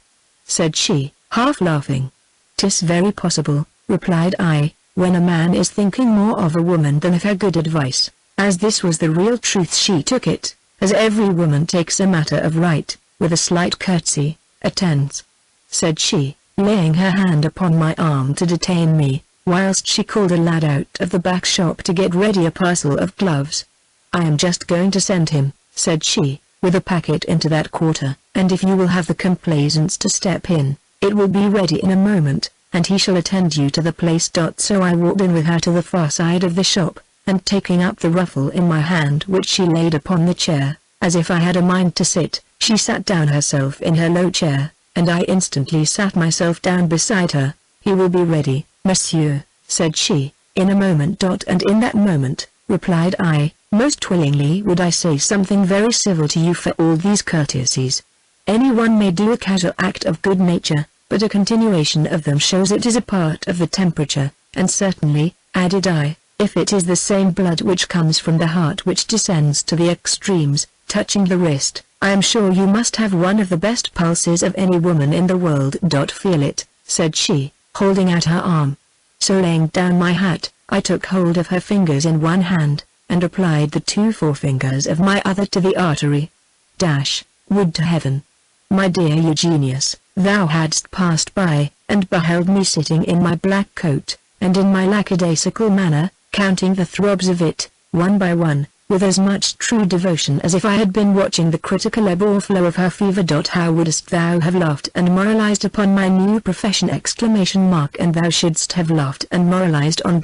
Trust me, my dear Eugenius, I should have said, there are worse occupations in this world than feeling a woman's pulse. But a grisette's. Thou wouldst have said, and in an open shop. Yorick so much the better, for when my views are direct, Eugenius, I care not if all the world saw me feel it. The husband. Paris. I had counted 20 pulsations, and was going on fast towards the 40th, when her husband, coming unexpected from a back parlor into the shop, put me a little out of my reckoning. 'Twas nobody but her husband, she said, so I began a fresh score. "Monsieur is so good," quoth she, as he passed by us, "as to give himself the trouble of feeling my pulse." The husband took off his hat, and making me a bow, said, I did him too much honor, and having said that, he put on his hat and walked out. "Good God!" said I to myself, as he went out, "and can this man be the husband of this woman?" Let it not torment the few who know what must have been the grounds of this exclamation, if I explain it to those who do not. In London a shopkeeper and a shopkeeper's wife seem to be one bone and one flesh, in the several endowments of mind and body. Sometimes the one, sometimes the other has it, so as, in general, to be upon a par, and totally with each other as nearly as man and wife need to do. In Paris, there are scarce 2 orders of beings more different, for the legislative and executive powers of the shop not resting in the husband, he seldom comes there. In some dark and dismal room behind, he sits commerceless, in his thrum nightcap, the same rough son of nature that nature left him. The genius of a people, where nothing but the monarchy is Salic. Having ceded this department, with sundry others, totally to the women, by a continual higgling with customers of all ranks and sizes from morning to night, like so many rough pebbles shook long together in a bag, by amicable collisions they have worn down their asperities and sharp angles, and not only become round and smooth, but will receive, some of them, a polish like a brilliant. Monsieur le Maire is little better than the stone under your foot. Surely, surely, man. It is not good for thee to sit alone. Thou wast made for social intercourse and gentle greetings, and this improvement of our natures from it I appeal to as my evidence. And how does it beat, monsieur? Said she. With all the benignity, said I, looking quietly in her eyes, that I expected. She was going to say something civil in return, but the lad came into the shop with the gloves. Apropos, said I want a couple of pairs myself. The gloves. Paris. The beautiful grisette rose up when I said this, and going behind the counter, reached down a parcel and untied it. I advanced to the side over against her. They were all too large. The beautiful grisette measured them one by one across my hand. It would not alter their dimensions. She bade I would try a single pair, which seemed to be the least. She held it open. My hand slipped into it at once. It will not do, said I, shaking my head a little. No, said she, doing the same thing. There are certain combined looks of simple subtlety, where whim, and sense, and seriousness, and nonsense, are so blended, that all the languages of Babel set loose together, could not express them. They are communicated and caught so instantaneously, that you can scarce say which party is the infector. I leave it to your men of words to swell pages about it. It is enough in the present to say again, the gloves would not do. So, folding our hands within our arms, we both lolled upon the counter. It was narrow, and there was just room for the parcel to lay between us. The beautiful grisette looked sometimes at the gloves, then sideways to the window, then at the gloves, and then at me. I was not disposed to break silence. I followed her example, so, I looked at the gloves, then to the window, then at the gloves, and then at her, and so on alternately. I found I lost considerably in every attack. She had a quick black eye, and shot through two such long and silken eyelashes with such penetration, that she looked into my very heart and, reins. It may seem strange, but I could actually feel she did. It is no matter, said I, taking up a couple of the pairs next me, and putting them into my pocket. I was sensible the beautiful grisette had not asked above a single lever above the price. I wished she had asked a lever more, and was puzzling my brains how to bring the matter about. Do you think, my dear sir, said she, mistaking my embarrassment, that I could ask a sous too much of a stranger, and of a stranger whose politeness, more than his want of gloves, has done me the honor to lay himself at my mercy? Croy is capable? Faith. Not I, said I, and if you were, you are welcome. So counting the money into her hand, and with a lower bow than one generally makes to a shopkeeper's wife, I went out, and her lad with his parcel followed me. The translation. Paris. There was nobody in the box I was let into but a kindly old French officer. I love the character, not only because I honor the man whose manners are softened by a profession which makes bad men worse, but that I once knew one, for he is no more, and why should I not rescue one page from violation by writing his name in it, and telling the world it was Captain Tobias Shandy, the dearest of my flock and friends, whose philanthropy I never think of at this long distance from his death, but my eyes gush out with tears. For his sake I have a predilection for the whole corps of veterans, and so I strode over the two back rows of benches and placed myself beside him. The old officer was reading attentively a small pamphlet, it might be the book of the opera, with a large pair of spectacles. As soon as I sat down, he took his spectacles off, and putting them into a shagreen case, returned them and the book into his pocket together. I half rose up, and made him a bow. Translate this into any civilized language in the world. The sense is this: here's a poor stranger come into the box. He seems as if he knew nobody, and is never likely, was he to be 7 years in Paris, if every man he comes near keeps his spectacles upon his nose, practice shutting the door of conversation absolutely in his face and using him worse than a German. The French officer might as well have said it all aloud, and if he had, I should in course have put the bow I made him into French too, and told him I was sensible of his attention, and returned him 1,000 thanks for it. There is not a secret so aiding to the progress of sociality, as to get master of this shorthand, and to be quick in rendering the several turns of looks and limbs with all their inflections and delineations, into plain words. For my own part, by long habitude, I do it so mechanically, that, when I walk the streets of London, I go translating all the way, and have more than once stood behind in the circle, where not 3 words have been said, and have brought off 20 different dialogues with me, which I could have fairly wrote down and sworn to. I was going one evening to Martini's concert at Milan, and was just entering the door of the hall, when the Marquise d'F was coming out in a sort of a hurry. She was almost upon me before I saw her, so I gave a spring to one side to let her pass. She had done the same, and on the same side too, so we ran our heads together. She instantly got to the other side to get out. I was just as unfortunate as she had been, for I had sprung to that side, and opposed her passage again. We both flew together to the other side, and then back, and so on. It was ridiculous. We both blushed intolerably, so I did at last the thing I should have done at first. I stood stock still, and the Marquise had no more difficulty. I had no power to go into the room, till I had made her so much reparation as to wait and follow her with my eye to the end of the passage. She looked back twice, and walked along it rather sideways, as if she would make room for anyone coming upstairs to pass her. No, said I, that's a vile translation. The Marquise has a right to the best apology I can make her, and that opening is left for me to do it in semicolon. So I ran and begged pardon for the embarrassment I had given her, saying it was my intention to have made her way. She answered, she was guided by the same intention towards me semicolon. So we reciprocally thanked each other.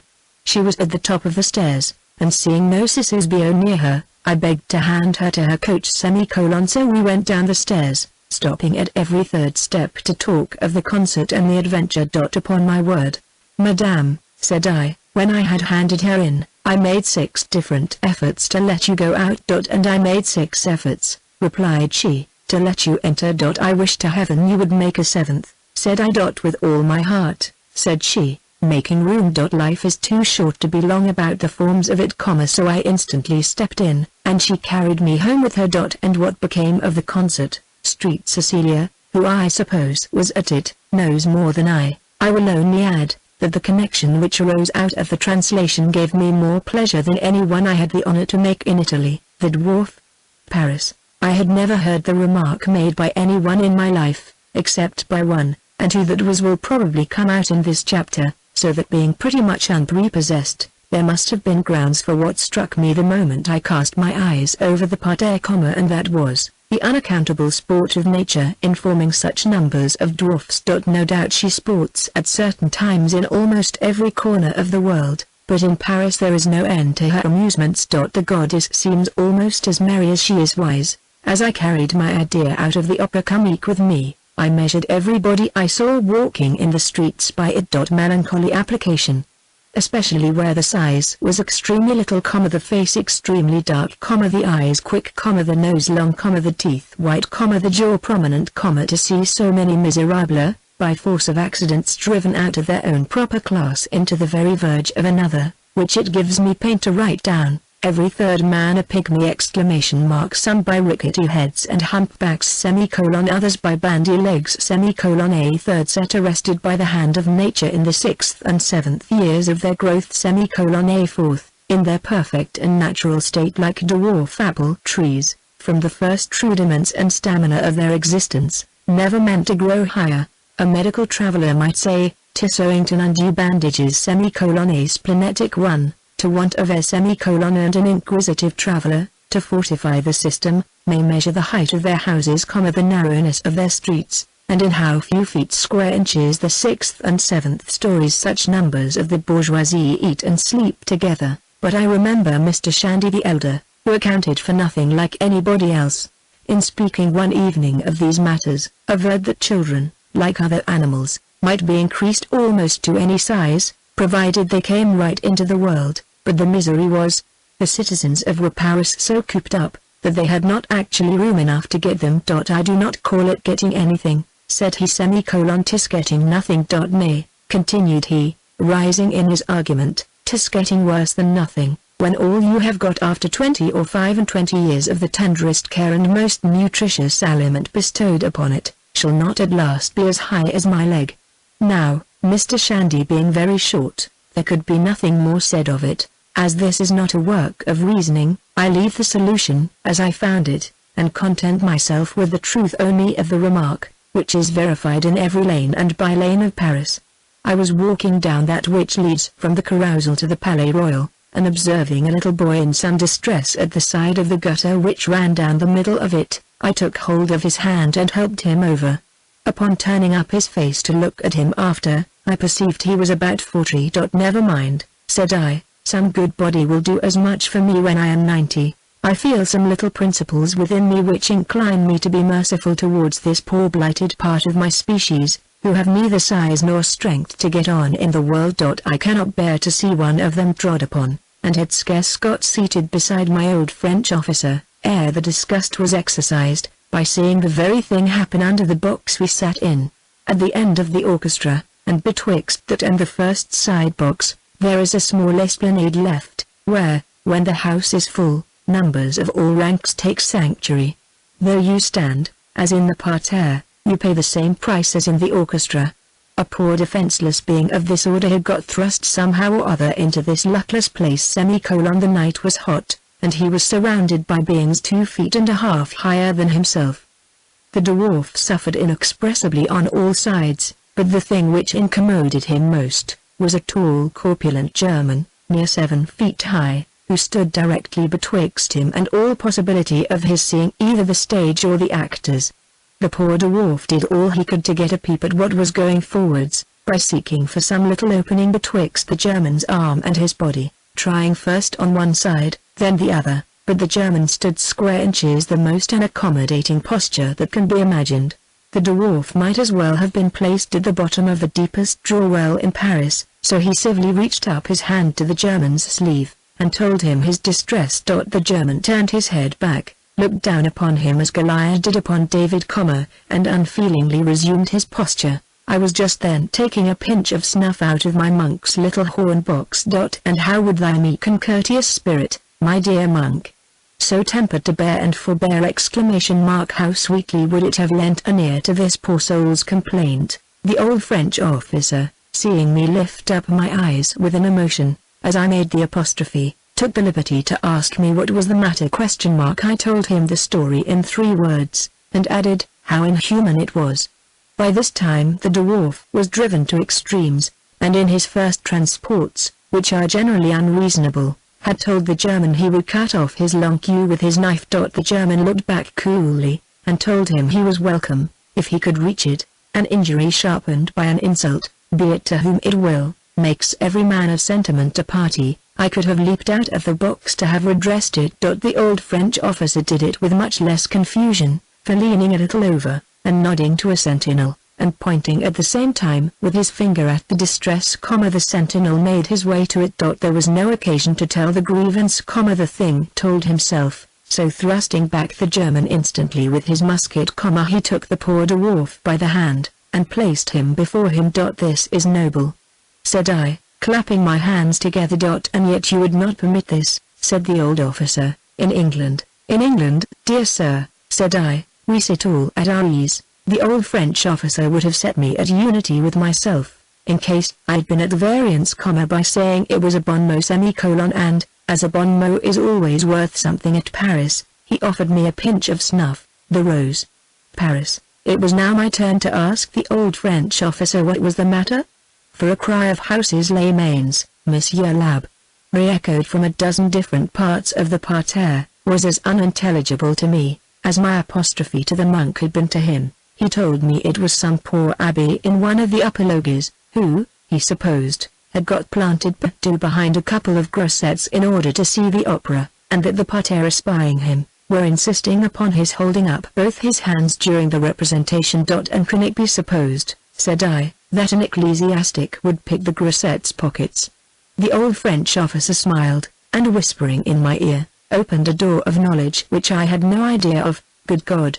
Said I, turning pale with astonishment. Is it possible that a people so smit with sentiment should at the same time be so unclean, and so unlike themselves? Quelle grossièreté! Added I. The French officer told me it was an illiberal sarcasm at the church, which had begun in the theatre about the time the Tartuffe was given in it by Molière, but like other remains of Gothic manners, was declining. Every nation, continued he, have their refinements and grossièretés, in which they take the lead, and lose it of one another by turns. That he had been in most countries, but never in one where he found not some delicacies, which others seemed to want. La pour être la comtesse trouve chaque nation, there is a balance, said he, of good and bad everywhere, and nothing but the knowing it is so, can emancipate one half of the world from the prepossession which it holds against the other. That the advantage of travel, as it regarded the savoir vivre, was by seeing a great deal both of men and manners. It taught us mutual toleration, and mutual toleration, concluded he, making me a bow, taught us mutual love. The old French officer delivered this with an air of such candor and good sense, as coincided with my first favorable impressions of his character. I thought I loved the man, but I fear I mistook the object. 'Twas my own way of thinking. The difference was, I could not have expressed it half so well. It is alike troublesome to both the rider and his beast, if the latter goes pricking up his ears, and starting all the way at every object which he never saw before. I have as little torment of this kind as any creature alive, and yet I honestly confess, that many a thing gave me pain, and that I blushed at many a word the first month, which I found inconsequent and perfectly innocent the second. Madame de Rambouillet, after an acquaintance of about 6 weeks with her, had done me the honor to take me in her coach about 2 leagues out of town. Of all women, Madame de Rambouillet is the most correct, and I never wish to see one of more virtues and purity of heart. In our return back, Madame de Rambouillet desired me to pull the cord. I asked her if she wanted anything in gate. Poor pisser, said Madame de Rambouillet. Grieve not, gentle traveller, to let Madame de Rambouillet PSS on. And, ye fair mystic nymphs, go each one pluck your rose, and scatter them in your path, for Madame de Rambouillet did no more. I handed Madame de Rambouillet out of the coach, and had I been the priest of the chaste Castalia, I could not have served at her fountain with a more respectful decorum. The filled chamber. Paris, what the old French officer had delivered upon travelling, bringing Polonius's advice to his son upon the same subject into my head, and that bringing in Hamlet, and Hamlet the rest of Shakespeare's works. I stopped at the Quai de Conti in my return home, to purchase the whole set. The bookseller said he had not a set in the world. Said I, taking one up out of a set which lay upon the counter betwixt us. He said they were sent him only to be got bound, and were to be sent back to Versailles in the morning to the Count de B.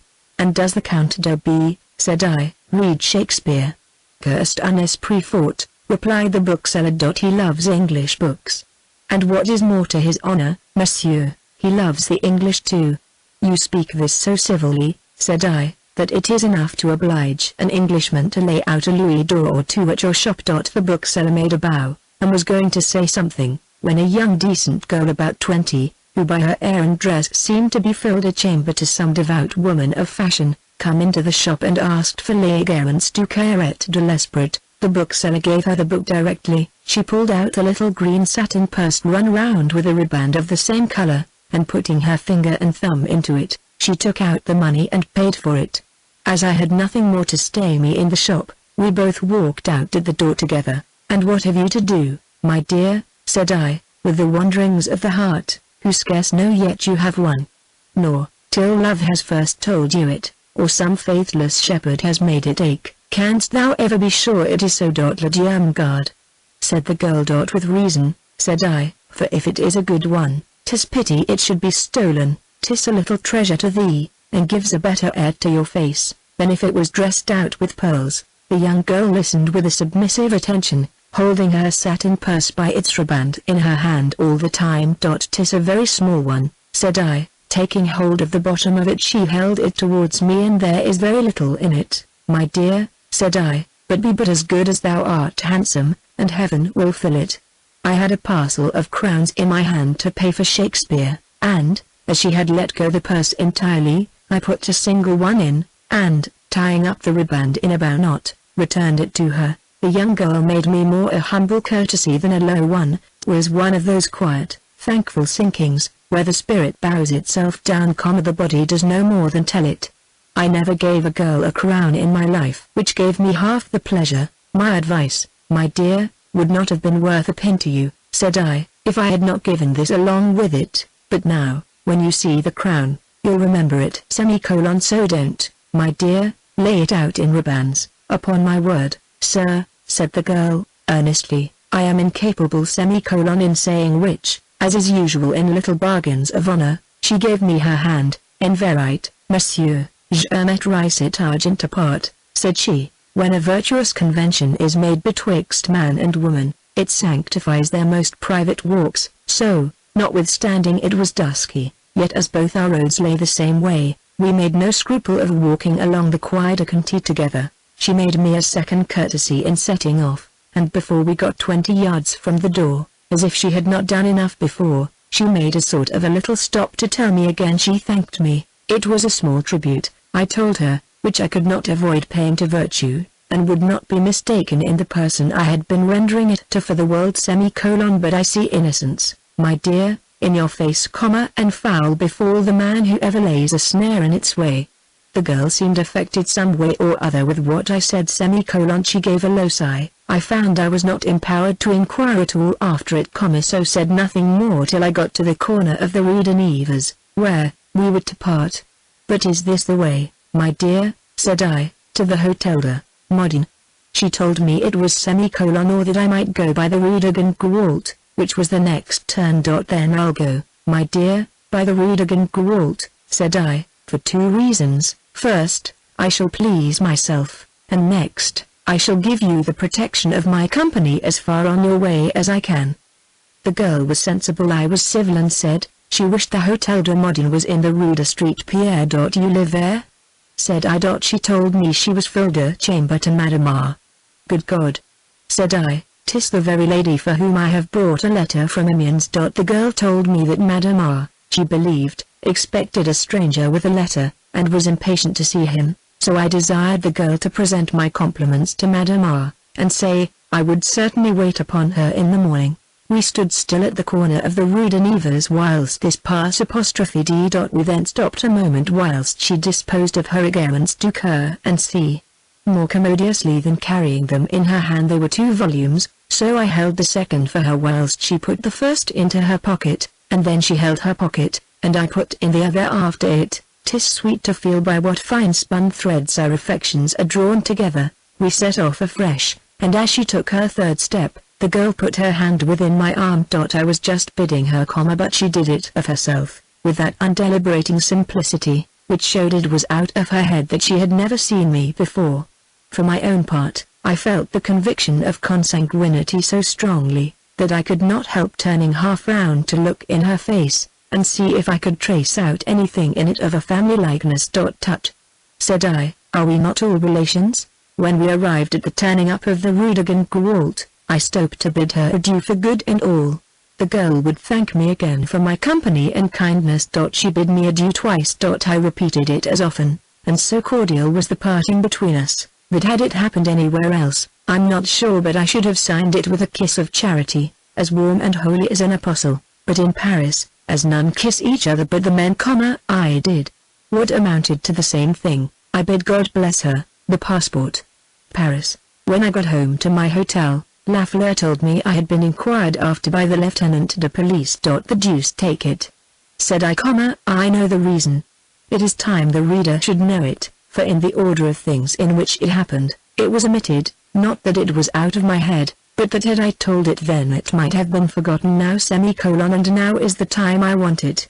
I had left London with so much precipitation, that it never entered my mind that we were at war with France, and had reached over, and looked through my glass at the hills beyond Boulogne, before the idea presented itself, and with this in its train, that there was no getting there without a passport. Go but to the end of a street, I have a mortal aversion for returning back no wiser than I set out, and as this was one of the greatest efforts I had ever made for knowledge, I could less bear the thoughts of it. so hearing the Count had hired the packet, I begged he would take me in his suite. The Count had some little knowledge of me, so made little or no difficulty, only said, his inclination to serve me could reach no farther than Calais, as he was to return by way of Brussels to Paris. However, when I had once passed there, I might get to Paris without interruption, but that in Paris I must make friends and shift for myself. Let me get to Paris, Monsieur le Count, said I, and I shall do very well. So I embarked, and never thought more of the matter. When Lafleur told me the lieutenant de police had been inquiring after me, the thing instantly recurred, and by the time Lafleur had well told me, the master of the hotel came into my room to tell me the same thing, with this addition to it, that my passport had been particularly asked after. The master of the hotel concluded with saying, he hoped I had won. Not I, faith, said I.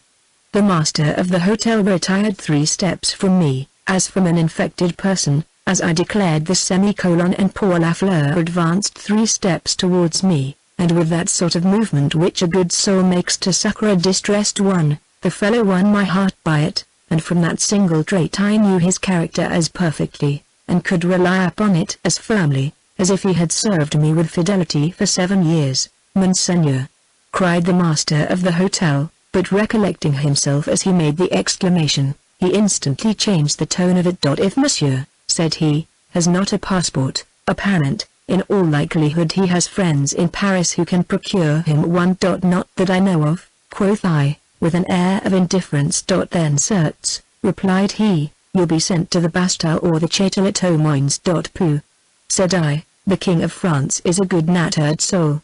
He'll hurt nobody. C'est le n'importe pas, said he. You will certainly be sent to the Bastille tomorrow morning. But I've taken your lodgings for a month, answered I, and I'll not quit them a day before the time for all the kings of France in the world.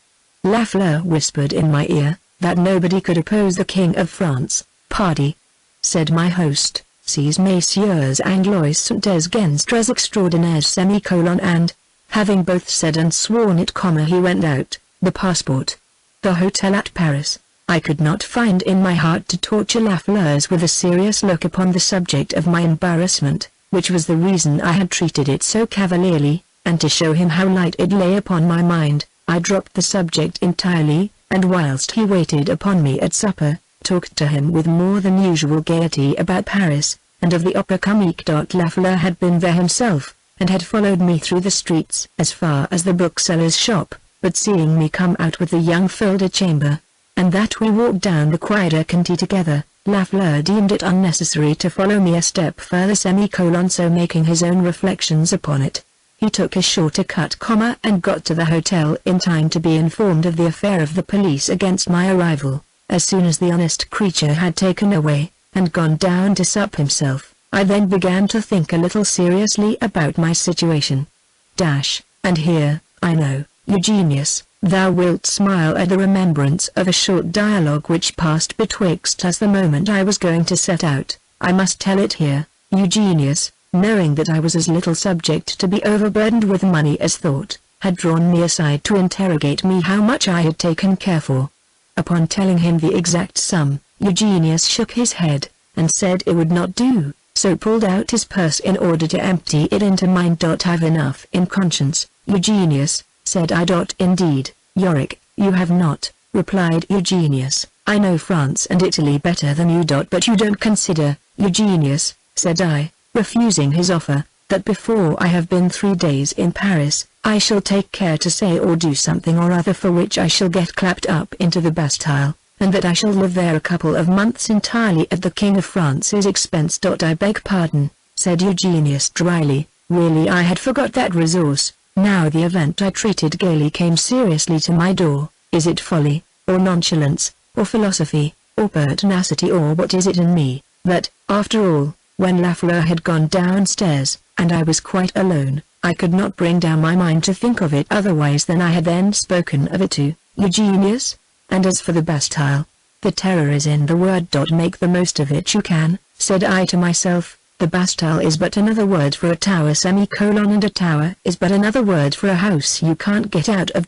Mercy on the gouty, for they are in it twice a year. But with 9 livres a day, and pen and ink, and paper, and patience, albeit a man can't get out, he may do very well within, at least for a month or 6 weeks, at the end of which, if he is a harmless fellow, his innocence appears, and he comes out a better and wiser man than he went in. I had some occasion, I forget what, to step into the courtyard, as I settled this account, and remember I walked downstairs in no small triumph with the conceit of my reasoning. Beshrew the sombre pencil, said I, vauntingly, for I envy not its powers, which paints the evils of life with so hard and deadly a colouring.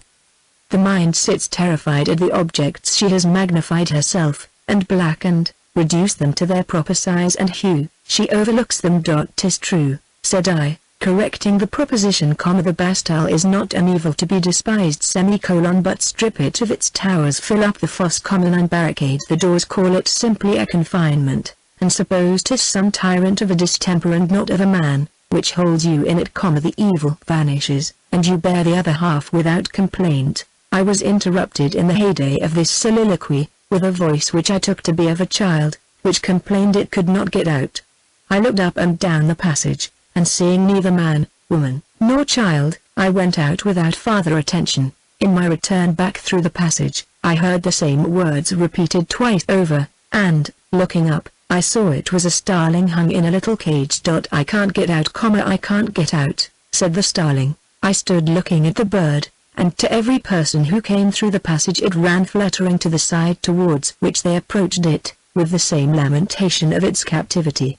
I can't get out, said the starling. God help thee, said I, but I'll let thee out, cost what it will. So I turned about the cage to get to the door. It was twisted and double twisted so fast with wire, there was no getting it open without pulling the cage to pieces. I took both hands to it. The bird flew to the place where I was attempting his deliverance, and thrusting his head through the trellis pressed his breast against it as if impatient. I fear, poor creature, said I cannot set thee at liberty. No, said the starling, I can't get out, said the starling. I vow I never had my affections more tenderly awakened, nor do I remember an incident in my life, where the dissipated spirits, to which my reason had been a bubble, were so suddenly called home. Mechanical as the notes were, yet so true in tune to nature were they chanted, that in one moment they overthrew all my systematic reasonings upon the Bastille, and I heavily walked upstairs, unsaying every word I had said in going down them. Disguise thyself as thou wilt, still, slavery, said I, still thou art a bitter draught. And though thousands in all ages have been made to drink of thee, thou art no less bitter on that account. 'Tis thou, thrice sweet and gracious goddess, addressing myself to liberty, whom all in public or in private worship, whose taste is grateful, and ever will be so, till nature herself shall change. No tint of words can spot thy snowy mantle, or chymic power turn thy scepter into iron, with thee to smile upon him as he eats his crust. The swain is happier than his monarch, from whose court thou art exiled! Gracious heaven, cried I, kneeling down upon the last step but one in my ascent, grant me but health, thou great bestower of it, and give me but this fair goddess as my companion, and shower down thy mitres, if it seems good unto thy divine providence, upon those heads which are aching for them. The captive, Paris, the bird in his cage, pursued me into my room. I sat down close to my table, and leaning my head upon my hand, I began to figure to myself the miseries of confinement. I was in a right frame for it, and so I gave full scope to my imagination. I was going to begin with the millions of my fellow creatures born to no inheritance but slavery, but finding, however affecting the picture was, that I could not bring it near me, and that, the multitude of sad groups in it did but distract me. I took a single captive, and having first shut him up in his dungeon, I then looked through the twilight of his grated door to take his picture. I beheld his body half wasted away with long expectation and confinement, and felt what kind of sickness of the heart it was which rises from hope deferred. Upon looking nearer I saw him pale and feverish. In 30 years the western breeze had not once fanned his blood. He had seen no sun, no moon, in all that time, nor had the voice of friend or kinsman breathed through his lattice. His children But here my heart began to bleed, and I was forced to go on with another part of the portrait. He was sitting upon the ground upon a little straw, in the furthest corner of his dungeon, which was alternately his chair and bed. A little calendar of small sticks were laid at the head, notched all over with the dismal days and nights he had passed there. He had one of these little sticks in his hand, and, with a rusty nail he was etching another day of misery to add to the heap. As I darkened the little light he had, he lifted up a hopeless eye towards the door, then cast it down, shook his head, and went on with his work of affliction.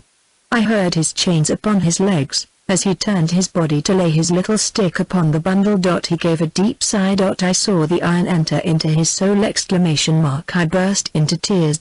I could not sustain the picture of confinement which my fancy had drawn. I started up from my chair, and calling Lafleur, I bid him bespeak me a remise, and have it ready at the door of the hotel by 9 in the morning. I'll go directly, said I, myself to Monsieur le Duc de Choiseul. Lafleur would have put me to bed, but not willing he should see anything upon my cheek which would cost the honest fellow a heartache, I told him I would go to bed by myself, and bid him go do the same. The starling rode to Versailles. I got into my remise the hour I proposed. Lafleur got up behind, and I bid the coachman make the best of his way to Versailles, as there was nothing in this road, or rather nothing which I look for in travelling. I cannot fill up the blank better than with a short history of this selfsame bird, which became the subject of the last chapter. Whilst the Honourable Mr. was waiting for a wind at Dover, it had been caught upon the cliffs, before it could well fly, by an English lad who was his groom, who, not caring to destroy it, had taken it in his breast into the packet and, by course of feeding it, and taking it once under his protection, in a day or two grew fond of it, and got it safe along with him to Paris. At Paris the lad had laid out a lever in a little cage for the starling, and as he had little to do better the 5 months his master stayed there, he taught it, in his mother's tongue, the 4 simple words and no more, to which I own myself so much its debtor. Upon his master's going on for Italy, the lad had given it to the master of the hotel. But his little song for liberty being in an unknown language at Paris, the bird had little or no store set by him, so Lafleur bought both him and his cage for me for a bottle of Burgundy. In my return from Italy I brought him with me to the country in whose language he had learned his notes, and telling the story of him to Lord A. Lord A begged the bird of me in a week. Lord A gave him to Lord B. Lord B made a present of him to Lord C, and Lord C's gentleman sold him to Lord D's for a shilling. Lord D gave him to Lord E, and so on half round the alphabet. From that rank he passed into the lower house, and passed the hands of as many commoners. But as all these wanted to get in, and my bird wanted to get out, he had almost as little store set by him in London as in Paris. It is impossible but many of my readers must have heard of him, and if any by mere chance have ever seen him, I beg leave to inform them, that that bird was my bird, or some vile copy set up to represent him. I have nothing farther to add upon him, but that from that time to this, I have borne this poor starling as the crest to my arms. Thus, picture which cannot be reproduced, and let the herald's officers twist his neck about if they dare. The address, Versailles. I should not like to have my enemy take a view of my mind when I am going to ask protection of any man, for which reason I generally endeavour to protect myself. But this going to Monsieur le Duc de C was an act of compulsion. Had it been an act of choice, I should have done it, I suppose, like other people. How many mean plans of dirty address, as I went along, did my servile heart form! I deserved the Bastille for every one of them.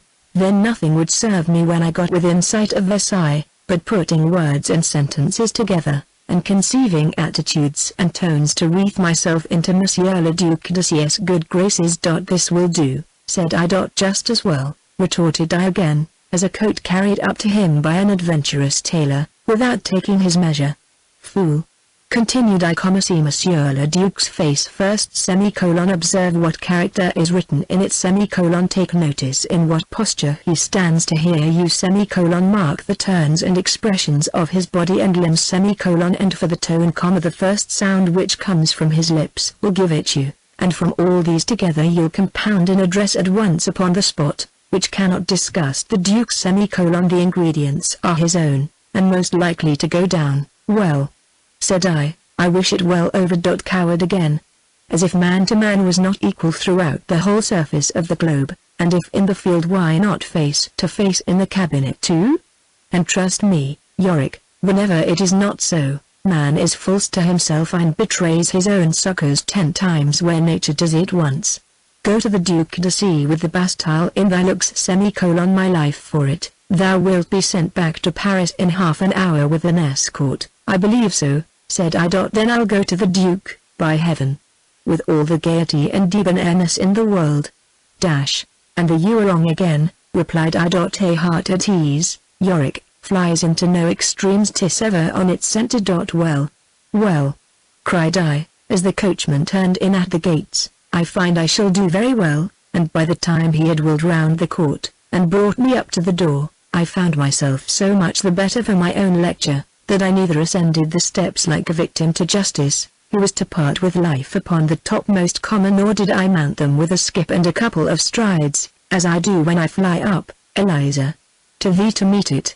As I entered the door of the saloon I was met by a person, who possibly might be the maitre d'hotel, but had more the air of one of the under-secretaries, who told me the Duc de C was busy. I am utterly ignorant, said I, of the forms of obtaining an audience, being an absolute stranger, and what is worse in the present conjuncture of affairs, being an Englishman too. He replied, that did not increase the difficulty.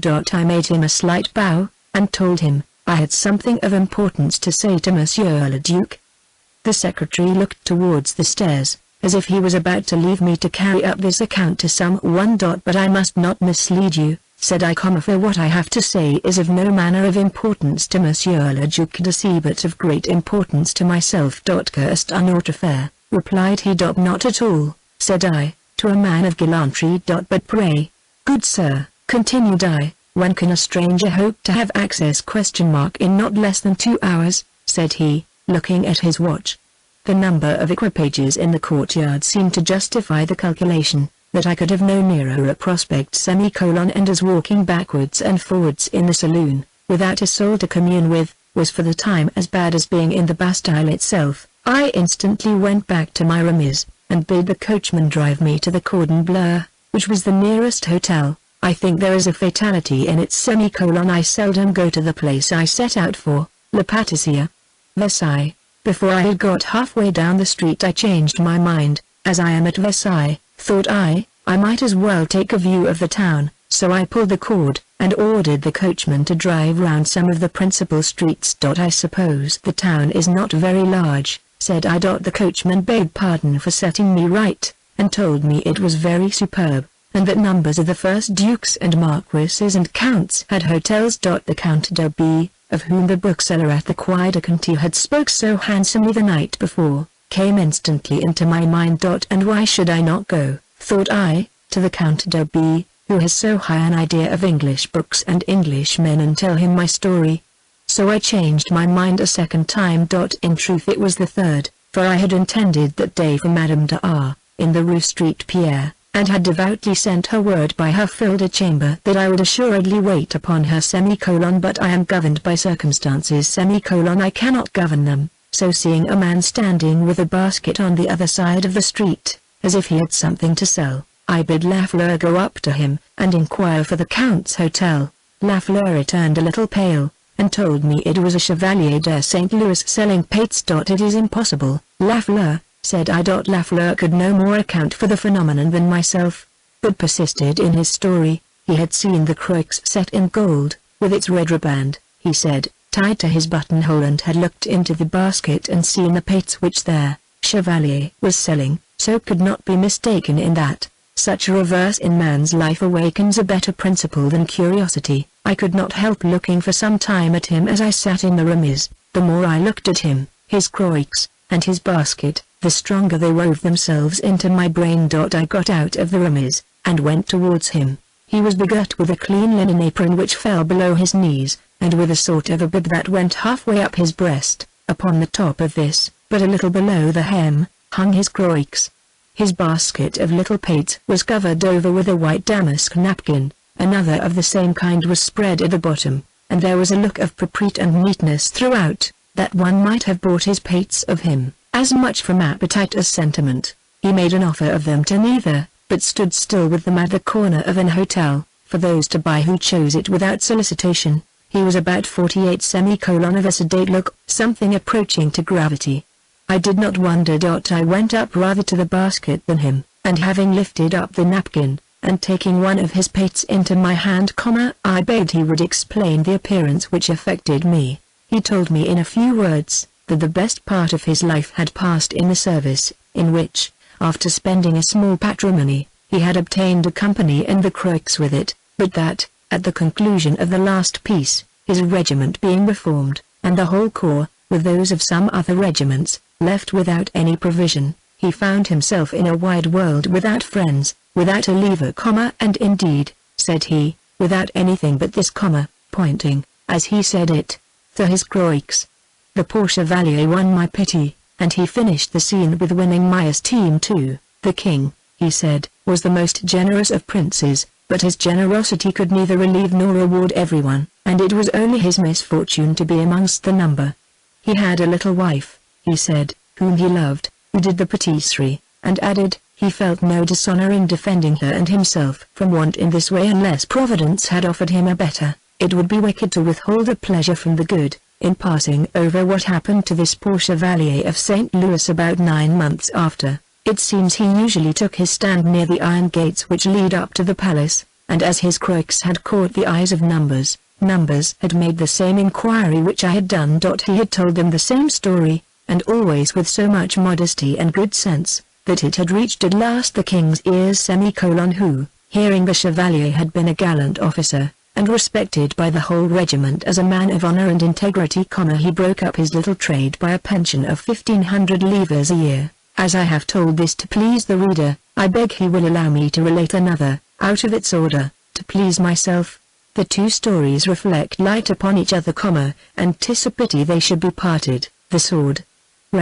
When states and empires have their periods of declension, and feel in their turns what distress and poverty is, I stop not to tell the causes which gradually brought the House D, in Brittany, into decay. The Marquis D had fought up against his condition with great firmness, wishing to preserve, and still show to the world, some little fragments of what his ancestors had been. Their indiscretions had put it out of his power. There was enough left for the little exigencies of obscurity. But he had 2 boys who looked up to him for light. He thought they deserved it. He had tried his sword, it could not open the way, the mounting was too expensive, and simple economy was not a match for it. There was no resource but commerce, in any other province in France, save Brittany. This was smiting the root forever of the little tree his pride and affection wished to see reblossom. But in Brittany, there being a provision for this, he availed himself of it, and, taking an occasion when the states were assembled at Rennes, the Marquis, attended with his 2 boys, entered the court, and having pleaded the right of an ancient law of the duchy, which, though seldom claimed, he said, was no less in force, he took his sword from his side. Here, said he, take it, and be trusty guardians of it, till better times put me in condition to reclaim it. The president accepted the Marquis's sword. He stayed a few minutes to see it deposited in the archives of his house and departed. The Marquis and his whole family embarked the next clay for Martinico, and in about 19 or 20 years of successful application to business, with some unlooked-for bequests from distant branches of his house, returned home to reclaim his nobility, and to support it. It was an incident of good fortune which will never happen to any traveler but a sentimental one, that I should be at Rennes at the very time of this solemn requisition. I call it solemn, it was so to me. The Marquis entered the court with his whole family. He supported his lady, his eldest son supported his sister, and his youngest was at the other extreme of the line next his mouth. He put his handkerchief to his face twice. There was a dead silence. When the Marquis had approached within 6 paces of the tribunal, he gave the Marchioness to his youngest son, and advancing 3 steps before his family, he reclaimed his sword. His sword was given him, and the moment he got it into his hand he drew it almost out of the scabbard. 'Twas the shining face of a friend he had once given up. He looked attentively along it, beginning at the hilt, as if to see whether it was the same, when, observing a little rust which it had contracted near the point, he brought it near his eye, and bending his head down over it, I think I saw a tear fall upon the place. I could not be deceived by what followed. I shall find, said he, some other way to get it off. When the Marquis had said this, He returned his sword into its scabbard, made a bow to the guardians of it, and, with his wife and daughter, and his 2 sons following him, walked out. Oh, how I envied him his feelings, the passport. Versailles, I found no difficulty in getting admittance to Monsieur le Count de B. The set of Shakespeare's was laid upon the table, and he was tumbling them over. I walked up close to the table, and giving first such a look at the books as to make him conceive I knew what they were, I told him I had come without anyone to present me, knowing I should meet with a friend in his apartment, who, I trusted, would do it for me. It is my countryman, the great Shakespeare, said I, pointing to his work set as Labout, mon cher ami, apostrophizing his spur. It, added I, de me faire cet honneur. The Count smiled at the singularity of the introduction, and seeing I looked a little pale and sickly, insisted upon my taking an armchair, so I sat down, and to save him conjectures upon a visit so out of all rule, I told him simply of the incident in the bookseller's shop, and how that had impelled me rather to go to him with the story of a little embarrassment I was under, than to any other man in France. And what is your embarrassment? Let me hear it, said the Count. So I told him the story just as I have told it the reader. And the master of my hotel, said I, as I concluded it, will needs have it, Monsieur le Count, that I shall be sent to the Bastille but I have no apprehensions, continued I for, in falling into the hands of the most polished people in the world, and being conscious I was a true man, and not come to spy the nakedness of the land, I scarce thought I lay at their mercy. It does not suit the gallantry of the French, Monsieur le Count, said I, to show it against invalids. An animated blush came into the Count de B.'s cheeks as I spoke this. Me cranes and don't fear, said he. Indeed, I don't, replied I again. Besides, continued I, a little sportingly, I have come laughing all the way from London to Paris, and I do not think Monsieur le Duc de Choiseul is such an enemy to mirth as to send me back crying for my pains. My application to you, Monsieur le Count de B., making him a low bow, is to desire he will not. The Count heard me with great good nature, or I had not said half as much, and once or twice said cursed beyond it. So I arrested my cause there and determined to say no more about it. The Count led the discourse. We talked of indifferent things, of books, and politics, and men, and then of women. God bless them all, said I, after much discourse about them. There is not a man upon earth who loves them so much as I do, after all the foibles I have seen, and all the satires I have read against them. Still I love them, being firmly persuaded that a man, who has not a sort of affection for the whole sex, is incapable of ever loving a single one as he ought. Eh bien, Monsieur Langlois, said the Count, gaily, you are not come to spy the nakedness of the land, I believe you, noncle, I dare say, that of our women, but permit me to conjecture, if, par hazard, they fell into your way, that the prospect would not affect you. I have something within me which cannot bear the shock of the least indecent insinuation. In the sportability of chit-chat I have often endeavored to conquer it, and with infinite pain have hazarded 1,000 things to a dozen of the sex together, the least of which I could not venture to a single one to gain heaven. Excuse me, Monsieur le Count, said I, as for the nakedness of your land, if I saw it, I should cast my eyes over it with tears in them, and for that of your women, blushing at the idea he had excited in me, I am so evangelical in this, and have such a fellow feeling for whatever is weak about them, that I would cover it with a garment if I knew how to throw it on. But I could wish, continued I, to spy the nakedness of their hearts, and through the different disguises of customs, climates, and religion, find out what is good in them to fashion my own by, and therefore am I come. It is for this reason, Monsieur le Count, continued I, that I have not seen the Palais Royal or the Luxembourg or the façade of the Louvre or have attempted to swell the catalogues we have of pictures, statues, and churches. I conceive every fair being as a temple, and would rather enter in, and see the original drawings and loose sketches hung up in it, than the transfiguration of Raphael itself. The thirst of this, continued I, as impatient as that which inflames the breast of the connoisseur, has led me from my own home into France, and from France will lead me through Italy, 'tis a quiet journey of the heart in pursuit of nature, and those affections which arise out of her, which make us love each other, and the world, better than we do. The Count said a great many civil things to me upon the occasion, and added very politely, how much he stood obliged to Shakespeare for making me known to him. But apropos, said he, Shakespeare is full of great things, he forgot a small punctilio of announcing your name. It puts you under a necessity of doing it yourself. The passport. Versailles. There is not a more perplexing affair in life to me, than to set about telling anyone who I am, for there is scarce anybody I cannot give a better account of than myself, and I have often wished I could do it in a single word, and have an end of it. It was the only time and occasion in my life I could accomplish this to any purpose, for Shakespeare lying upon the table, and recollecting I was in his books, I took up Hamlet, and turning immediately to the grave diggers scene in the 5th act, I laid my finger upon Yorick, and advancing the book to the Count, with my finger all the way over the name, me voicey. Said I, now, whether the idea of poor Yorick's skull was put out of the Count's mind by the reality of my own, or by what magic he could drop a period of 700 or 800 years, makes nothing in this account, 'tis certain the French conceive better than they combine, I wonder at nothing in this world, and the less at this, inasmuch as one of the first of our own church, for whose candor and paternal sentiments I have the highest veneration, fell into the same mistake in the very same case. He could not bear, he said, to look into the sermons wrote by the King of Denmark's jester. Good, my lord, said I, but there are 2 Yoricks.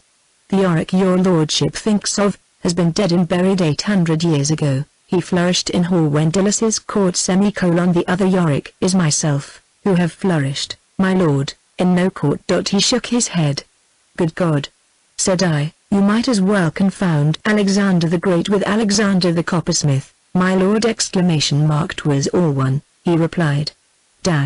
If Alexander, king of Macedon, could have translated your lordship, said I, I'm sure your lordship would not have said so. The poor Count d'Aubry fell but into the same error. Monsieur, Estelle Yorick? Cried the Count. J'erlesus, said I. Vous moi qui ai l'honneur de vous parler, Monsieur le Comte. Mon Dieu, said he, embracing me. Vous êtes Yorick. The Count instantly put the Shakespeare into his pocket, and left me alone in his room. The passport. Versailles. I could not conceive why the Count d'Aubry had gone so abruptly out of the room, any more than I could conceive why he had put the Shakespeare into his pocket. Mysteries which must explain themselves are not worth the loss of time which a conjecture about them takes up. 'Twas better to read Shakespeare. So taking up Much Ado About Nothing, I transported myself instantly from the chair I sat in to Messina in Sicily, and got so busy with Don Pedro, and Benedict, and Beatrice, that I thought not of Versailles, the Count, or the passport. Sweet pliability of man's spirit, that can at once surrender itself to illusions, which cheat expectation and sorrow of their weary moments! Long since had ye numbered out my days, had I not trod so great a part of them upon this enchanted ground. When my way is too rough for my feet, or too steep for my strength, I get off it, to some smooth velvet path, which fancy has scattered over with rosebuds of delights, and having taken a few turns in it, come back strengthened and refreshed. When evils press sore upon me, and there is no retreat from them in this world, then I take a new course. I leave it, and as I have a clearer idea of the Elysian fields than I have of heaven, I force myself, like Aeneas, into them. I see him meet the pensive shade of his forsaken Dido, and wish to recognize it. I see the injured spirit wave her head, and turn off silent from the author of her miseries and dishonors. I lose the feelings for myself in hers, and in those affections which were wont to make me mourn for her when I was at school. Surely this is not walking in a vain shadow, nor does man disquiet himself in vain by it. He often does so in trusting the issue of his commotions to reason only. I can safely say for myself, I was never able to conquer any one single bad sensation in my heart so decisively, as beating up as fast as I could for some kindly and gentle sensation to fight it upon its own ground. When I had got to the end of the 3rd act, the Count d'Aubry entered, with my passport in his hand. Monsieur le Duc de C, said the Count, is as good a prophet, I dare say, as he is a statesman. Unhom qui writ, said the Duke, ni sera jamais dangereux. Had it been for any one but the king's jester, added the Count, I could not have got it these 2 hours. Pardonnez-moi, Monsieur le Count, said I am not the king's jester. But you are Yorick? Yes. Et vous plaisants? I answered. Indeed I did jest, but was not paid for it. 'Twas entirely at my own expense. We have no jester at court, Monsieur le Count, said I. The last we had was in the licentious reign of Charles II, since which time our manners have been so gradually refining, that our court at present is so full of patriots, who wish for nothing but the honors and wealth of their country. And our ladies are all so chaste, so spotless, so good, so devout, there is nothing for a jester to make a jest of. Voilà un persiflage, cried the Count. The passport.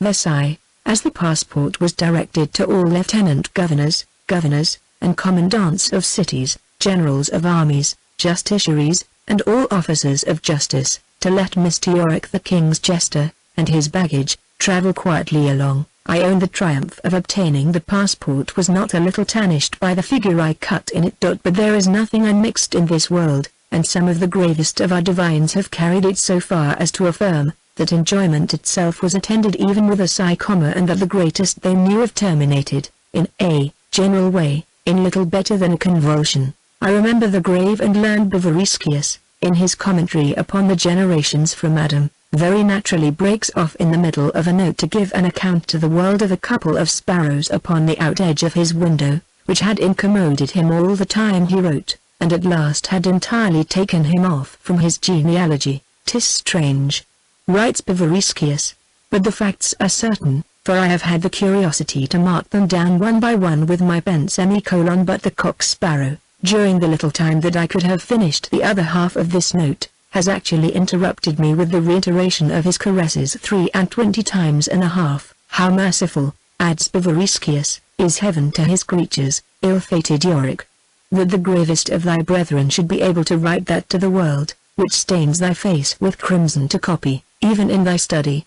But this is nothing to my travels. So I twice beg pardon for it. Character. Versailles. And how do you find the French? Said the Count de B, after he had given me the passport. The reader may suppose, that after so obliging a proof of courtesy, I could not be at a loss to say something handsome to the inquiry. Mais I passe, poor sailor. Speak frankly, said he. Do you find all the urbanity in the French which the world give us the honor of?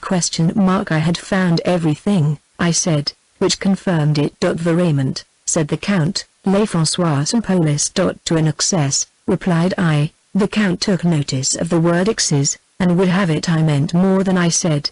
I defended myself a long time as well as I could against it. He insisted I had a reserve, and that I would speak my opinion frankly. I believe, Monsieur le Count, said I, that man has a certain compass, as well as an instrument, and that the social and other calls have occasion by turns for every key in him, so that if you begin a note too high or too low, there must be a wand either in the upper or under part, to fill up the system of harmony. The Count de B did not understand music, so desired me to explain it some other way.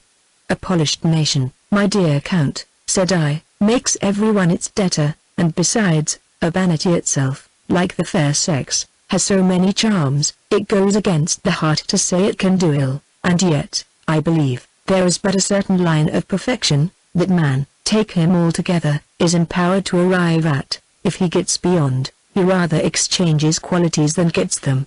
I must not presume to say how far this has affected the French in the subject we are speaking of.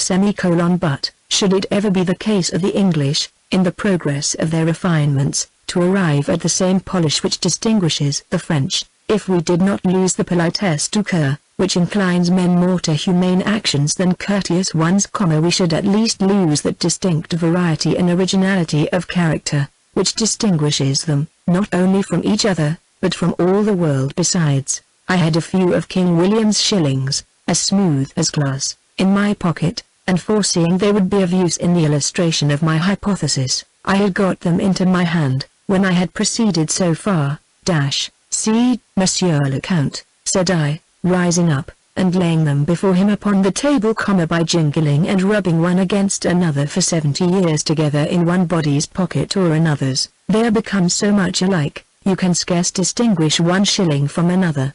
The English, like ancient medals, kept more apart, and passing but few people's hands, preserve the first sharpnesses which the fine hand of nature has given them. They are not so pleasant to feel, but in return the legend is so visible, that at the first look you see whose image and superscription they bear. But the French, Monsieur le Count, added I, wishing to soften what I had said, have so many excellencies, they can the better spare this. They are a loyal, a gallant, a generous, an ingenious, and good-tempered people as is under heaven. If they have a fault they are too serious, mon Dieu! Cried the Count, rising out of his chair. Mais vos plaisance, said he, correcting his exclamation. I laid my hand upon my breast, and with earnest gravity assured him it was my most settled opinion. The Count said he was mortified he could not stay to hear my reasons, being engaged to go that moment to dine with the Duc de C. But if it is not too far to come to Versailles to eat your soup with me, I beg, before you leave France, I may have the pleasure of knowing you retract your opinion, or, in what manner you support it.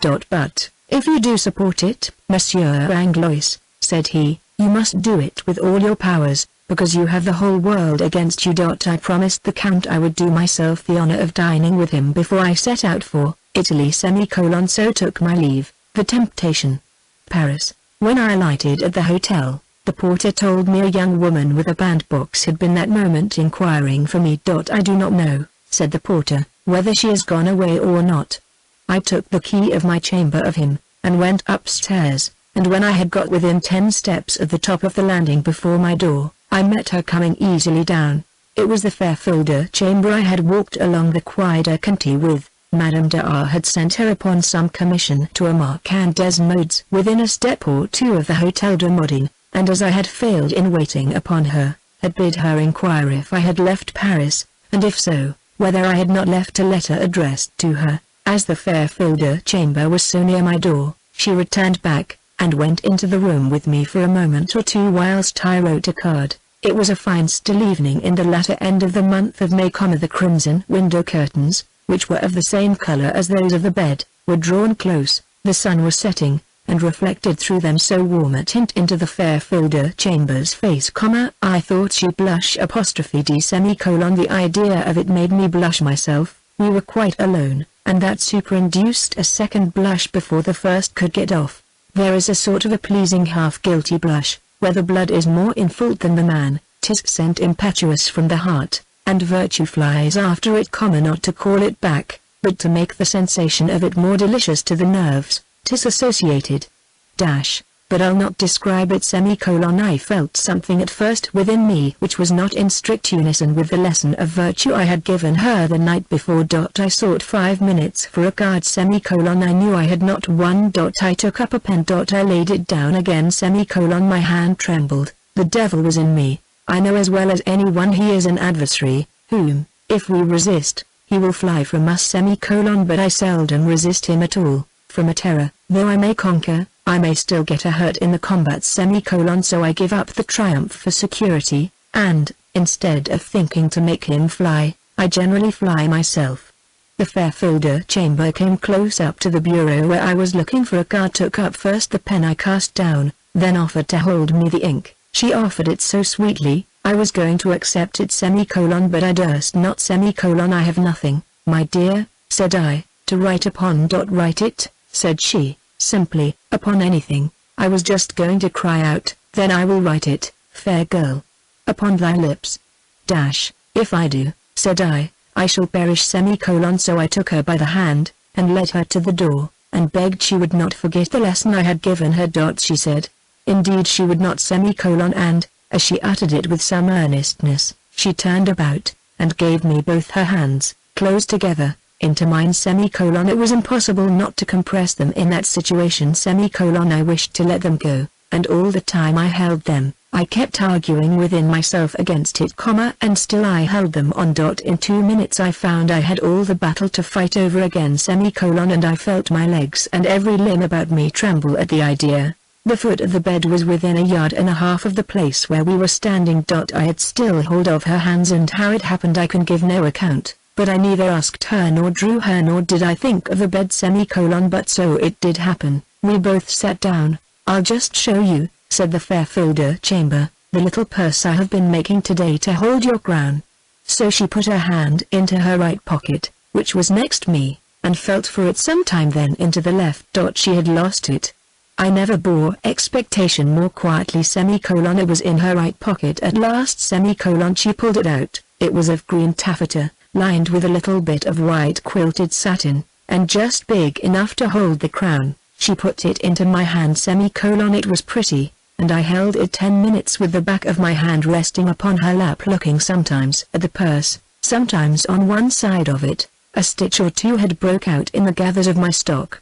The Fairfielder chamber, without saying a word, took out her little housewife, threaded a small needle, and sewed it up. I foresaw it would hazard the glory of the day, and, as she passed her hand in silence across and across my neck in the maneuver, I felt the laurels shake which fancy had wreathed about my head. A strap had given way in her walk, and the buckle of her shoe was just falling off. "See," said the Filder chamber, holding up her foot.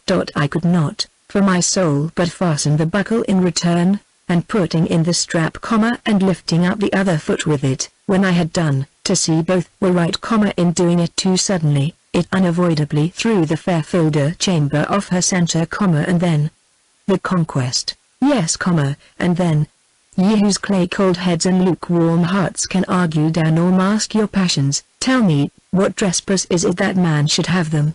Or how his spirit stands answerable to the Father of spirits but for his conduct under them, if nature has so wove her web of kindness, that some threads of love and desire are entangled with a piece, must the whole web be rent in drawing them out?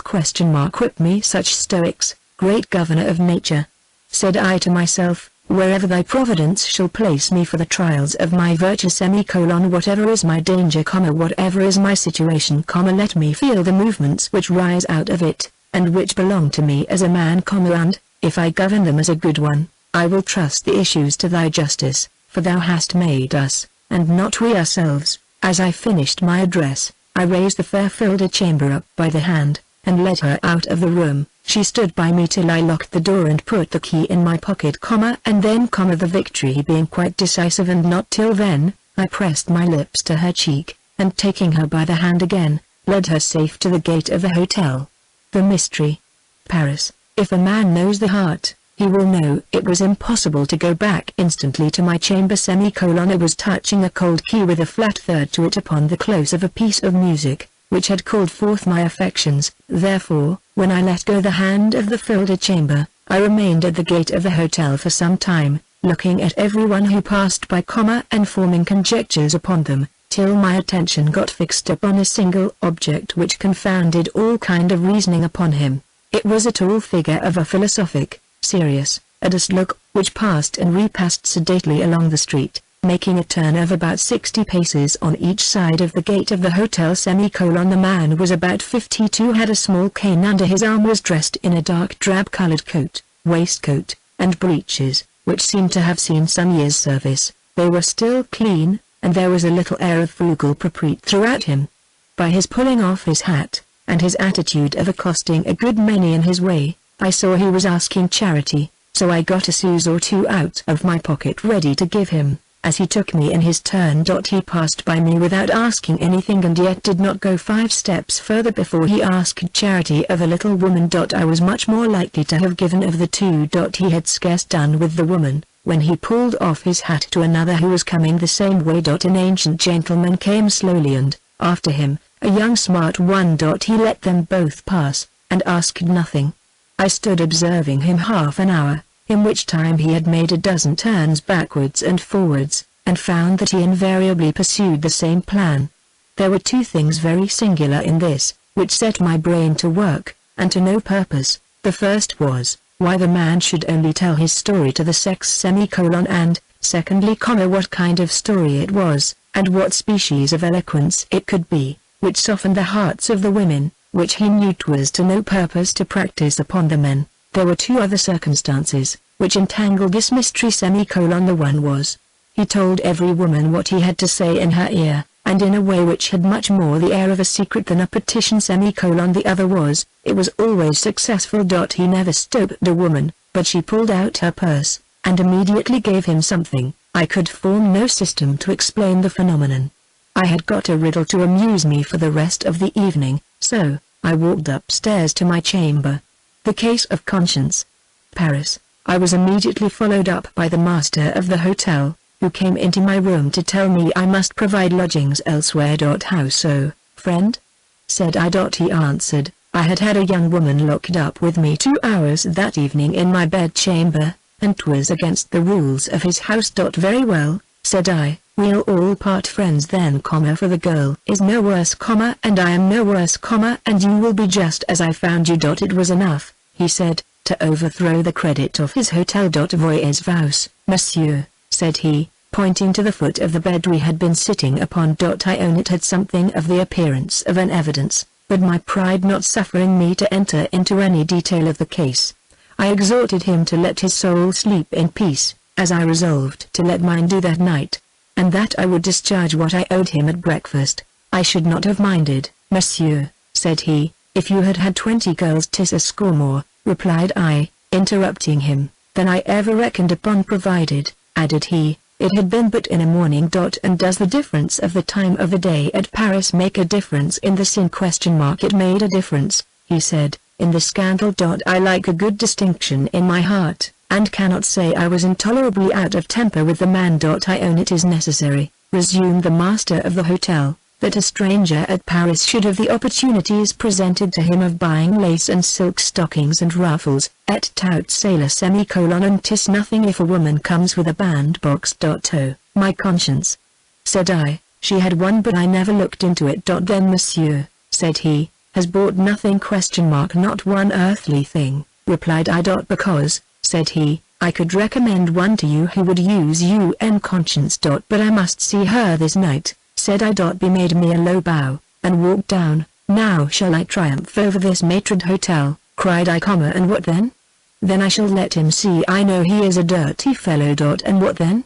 What then? I was too near myself to say it was for the sake of others. I had no good answer left. There was more of spleen than principle in my project, and I was sick of it before the execution. In a few minutes the grisette came in with her box of lace. I'll buy nothing, however, said I, within myself, the grisette would show me everything. I was hard to please, she would not seem to see it. She opened her little magazine, and laid all her laces one after another before me. Unfolded and folded them up again one by one with the most patient sweetness. I might buy, or not.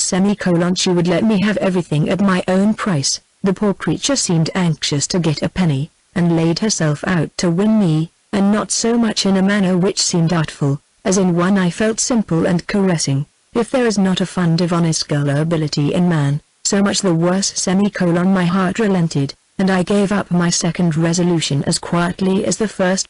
Why should I chastise one for the trespass of another? If thou art tributary to this tyrant of an host, thought I, looking up in her face, so much harder is thy bread. If I had not more than 4 louis d'ors in my purse, there was no such thing as rising up and showing her the door, till I had first laid 3 of them out in a pair of ruffles. The master of the hotel will share the profit with her. No matter, then I have only paid as many a poor soul has paid before me, for an act he could not do, or think of. The riddle. Paris. When Lafleur came up to wait upon me at supper, he told me how sorry the master of the hotel was for his affront to me in bidding me change my lodgings. A man who values a good night's rest will not lie down with enmity in his heart, if he can help it. So I bid Lafleur tell the master of the hotel that I was sorry on my side for the occasion I had given him. And you may tell him, if you will, Lafleur, added I, that if the young woman should call again, I shall not see her. This was a sacrifice not to him, but myself, having resolved, after so narrow an escape, to run no more risks, but to leave Paris, if it was possible, with all the virtue I entered it. Cursed derogatory noblesse, monsieur, said Lafleur, making me a bow down to the ground as he said it. Et uncle, monsieur, said he, may change his sentiments. And if, par hazard, he should like to amuse himself, I find no amusement in it, said I, interrupting him. Mon Dieu, said Lafleur, and took away. In an hour's time he came to put me to bed, and was more than commonly officious. Something hung upon his lips to say to me, or ask me, which he could not get off. I could not conceive what it was, and indeed gave myself little trouble to find it out, as I had another riddle so much more interesting upon my mind, which was that of the man's asking charity before the door of the hotel. I would have given anything to have got to the bottom of it, and that, not out of curiosity comitis so low a principle of inquiry, in general, I would not purchase the gratification of it with a 2 sous piece but a secret, I thought, which so soon and so certainly softened the heart of every woman who came near, was a secret at least equal to the philosopher's stone. Had I both the Indies, I would have given up one to have been master of it. I tossed and turned it almost all night long in my brains to no manner of purpose, and when I awoke in the morning, I found my spirits as much troubled with my dreams, as ever the king of Babylon had been with his, and I will not hesitate to affirm, it would have puzzled all the wise men of Paris as much as those of Chaldea to have given its interpretation. Ledimanche, Paris. It was Sunday, and when Lafleur came in the morning, with my coffee and roll and butter, he had got himself so gallantly arrayed, I scarce knew him. I had covenanted at Montreal to give him a new hat with a silver button and loop, and 4 louis d'ors, poor Sardinizer, when we got to Paris, and the poor fellow, to do him justice, had done wonders with it. He had bought a bright, clean, good scarlet coat, and a pair of breeches of the same. They were not a crown worse, he said, for the wearing. I wished him hanged for telling me. They looked so fresh, that though I knew the thing could not be done, yet I would rather have imposed upon my fancy with thinking I had bought them new for the fellow, than that they had come out of the Rue de Friperie. This is a nicety which makes not the heart sore at Paris. He had purchased, moreover, a handsome blue satin waistcoat, fancifully enough embroidered. This was indeed something the worse for the service it had done, but 'twas clean scour apostrophe d semicolon. The gold had been touched up, and upon the whole was rather showy than otherwise semicolon. And as the blue was not violent, it suited with the coat and breeches very well. He had squeezed out of the money, moreover, a new bag and a solitaire, and had insisted with the fripier upon a gold pair of garters to his breeches knees. He had purchased muslin ruffles, bien brodés, with 4 livres of his own money semicolon, and a pair of white silk stockings for 5 more semicolon. And to top all, nature had given him a handsome figure, without costing him a sous. He entered the room thus set off, with his hair dressed in the first style, and with a handsome bouquet in his breast. In a word, there was that look of festivity in everything about him, which at once put me in mind it was Sunday semicolon. And, by combining both together, it instantly struck me, that the favor he wished to ask of me the night before, was to spend the day as everybody in Paris spent it besides. I had scarce made the conjecture, when Lafleur, with infinite humility, but with a look of trust, as if I should not refuse him, begged I would grant him the day, pour faire le galant vis-à-vis de sa maîtresse. Now it was the very thing I intended to do myself vis-à-vis Madame de R. I had retained the remise on purpose for it, and it would not have mortified my vanity to have had a servant so well dressed as Lafleur was. To have got up behind it, I never could have worse spared him. But we must feel, not argue in these embarrassments. The sons and daughters of service part with liberty, but not with nature. In their contracts, they are flesh and blood, and have their little vanities and wishes in the midst of the house of bondage, as well as their taskmasters. No doubt, they have set their self-denials at a price, and their expectations are so unreasonable, that I would often disappoint them, but that their condition puts it so much in my power to do it. Behold, behold, I servant disarms me at once of the powers of a master. Thou shalt go, Lafleur, said I. And what mistress, Lafleur, said I, canst thou have picked up in so little a time at Paris? Lafleur laid his hand upon his breast, and said 'twas a petite demoiselle, and Monsieur le Count de B.S. Lafleur had a heart made for society, and, to speak the truth of him, let as few occasions slip him as his master so that somehow or other but how heaven knows he had connected himself with the demoiselle upon the landing of the staircase, during the time I was taken up with my passport, and as there was time enough for me to win the Count to my interest, Lafleur had contrived to make it do to win the maid to his. The family, it seems, was to be at Paris that day, and he had made a party with her, and 2 or 3 more of their Count's household, upon the boulevards. Happy people, that once a week at least are sure to lay down all your cares together, and dance and sing and sport away the weights of grievance, which bow down the spirit of other nations to the earth. The fragment. Paris. Lafleur had left me something to amuse myself with for the day, more than I had bargained for, or could have entered either into his head or mine. He had brought the little print of butter upon a currant leaf, and as the morning was warm, and he had a good step to bring it, he had begged a sheet of waste paper to put betwixt the currant leaf and his hand. As that was plate sufficient, I bade him lay it upon the table as it was, and as I resolved to stay within all day, I ordered him to call upon the traitor, to bespeak my dinner, and leave me to breakfast by myself. When I had finished the butter, I threw the currant leaf out of the window, and was going to do the same by the waste paper but stopping to read a line first, and that drawing me onto a second and third comma, I thought it better worth, so I shut the window, and drawing a chair up to it, I sat down to read it. It was in the old French of Rabelais's time, and for aught I know might have been wrote by him. It was moreover in a Gothic letter, and that so faded and gone off by damps and length of time, it cost me infinite trouble to make anything of it. I threw it down, and then wrote a letter to Eugenius then I took it up again, and embroiled my patience with it afresh and then to cure that, I wrote a letter to Eliza. Still it kept hold of me, and the difficulty of understanding it increased by the desire. I got my dinner, and after I had enlightened my mind with a bottle of Burgundy, I at it again, and, after 2 or 3 hours poring upon it, with almost as deep attention as ever Grote or Jacobspon did upon a nonsensical inscription, I thought I made sense of it, but to make sure of it, the best way, I imagined, was to turn it into English, and see how it would look then. So I went on leisurely, as a trifling man does, sometimes writing a sentence, then taking a turn or two, and then looking how the world went, out of the window, so that it was 9 o'clock at night before I had done it. I then began and read it as follows. The fragment. Paris. Now, as the notary's wife disputed the point with the notary with too much heat, I wish, said the notary, throwing down the parchment, that there was another notary here only to set down and attest all this. And what would you do then, monsieur? Said she, rising hastily up. The notary's wife was a little fume of a woman, and the notary thought it well to avoid a hurricane by a mild reply.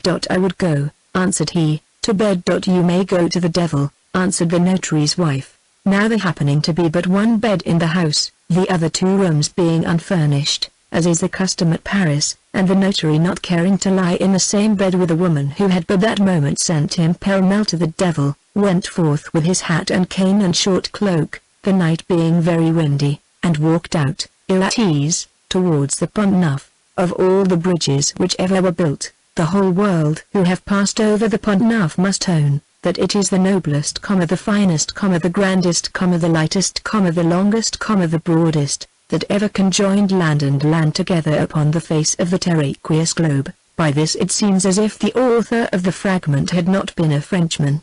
The worst fault which divines and the doctors of the Sorbonne can allege against it is, that if there is but a capful of wind in or about Paris, 'tis more blasphemously sacred than in any other aperture of the whole city, and with reason good and cogent, messieurs, for it comes against you without crying gardo, and with such unpremeditable puffs, that of the few who cross it with their hats on, not 1 in 50 but hazards 2 livres and a half, which is its full worth. The poor notary, just as he was passing by the sentry, instinctively clapped his cane to the side of it, but in raising it up, the point of his cane catching hold of the loop of the sentinel's hat, hoisted it over the spikes of the balustrade clear into there, saying, "'Tis an ill wind," said a boatman, who catched it, "which blows nobody any good." The sentry, being a Gascon, incontinently twirled up his whiskers, and levelled his arquebus. Arquebuses in those days went off with matches, and an old woman's paper lantern at the end of the bridge happening to be blown out,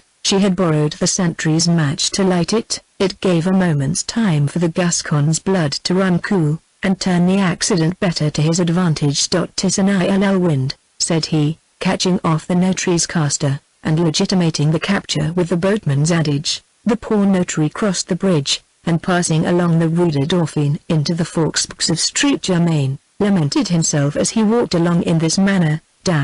"Luckless man that I am," said the notary, to be the sport of hurricanes all my days, to be born to have the storm of ill language leveled against me and my profession wherever I go, to be forced into marriage by the thunder of the church to a tempest of a woman to be driven forth out of my house by domestic winds, and despoiled of my caster by pontific ones! To be here, bareheaded, in a windy night, at the mercy of the ebbs and flows of accidents! Where am I to lay my head? Miserable man! What wind in the 32 points of the whole compass can blow unto thee, as it does to the rest of thy fellow creatures, good? As the notary was passing on by a dark passage, complaining in this sort, a voice called out to a girl, to bid her run for the next notary.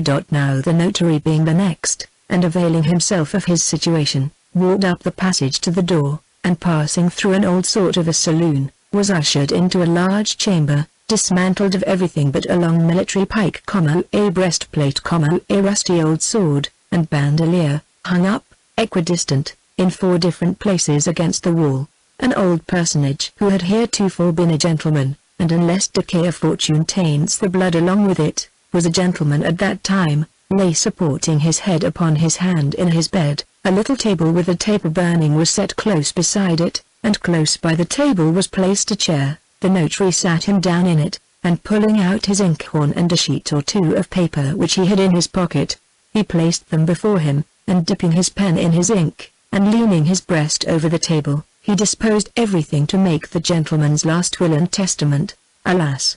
Monsieur le Notaire, said the gentleman, raising himself up a little, I have nothing to bequeath, which will pay the expense of bequeathing, except the history of myself, which I could not die in peace, unless I left it as a legacy to the world. The profits arising out of it I bequeath to you for the pains of taking it from me. It is a story so uncommon, it must be read by all mankind. It will make the fortunes of your house. The notary dipped his pen into his inkhorn. Almighty director of every event in my life, said the old gentleman, looking up earnestly, and raising his hands towards heaven, thou, whose hand has led me on through such a labyrinth of strange passages down into this scene of desolation, assist the decaying memory of an old, infirm, and broken-hearted man. Direct my tongue by the spirit of thy eternal truth, that this stranger may set down naught but what is written in that book, from whose records, said he, clasping his hands together, I am to be condemned or acquitted! The notary held up the point of his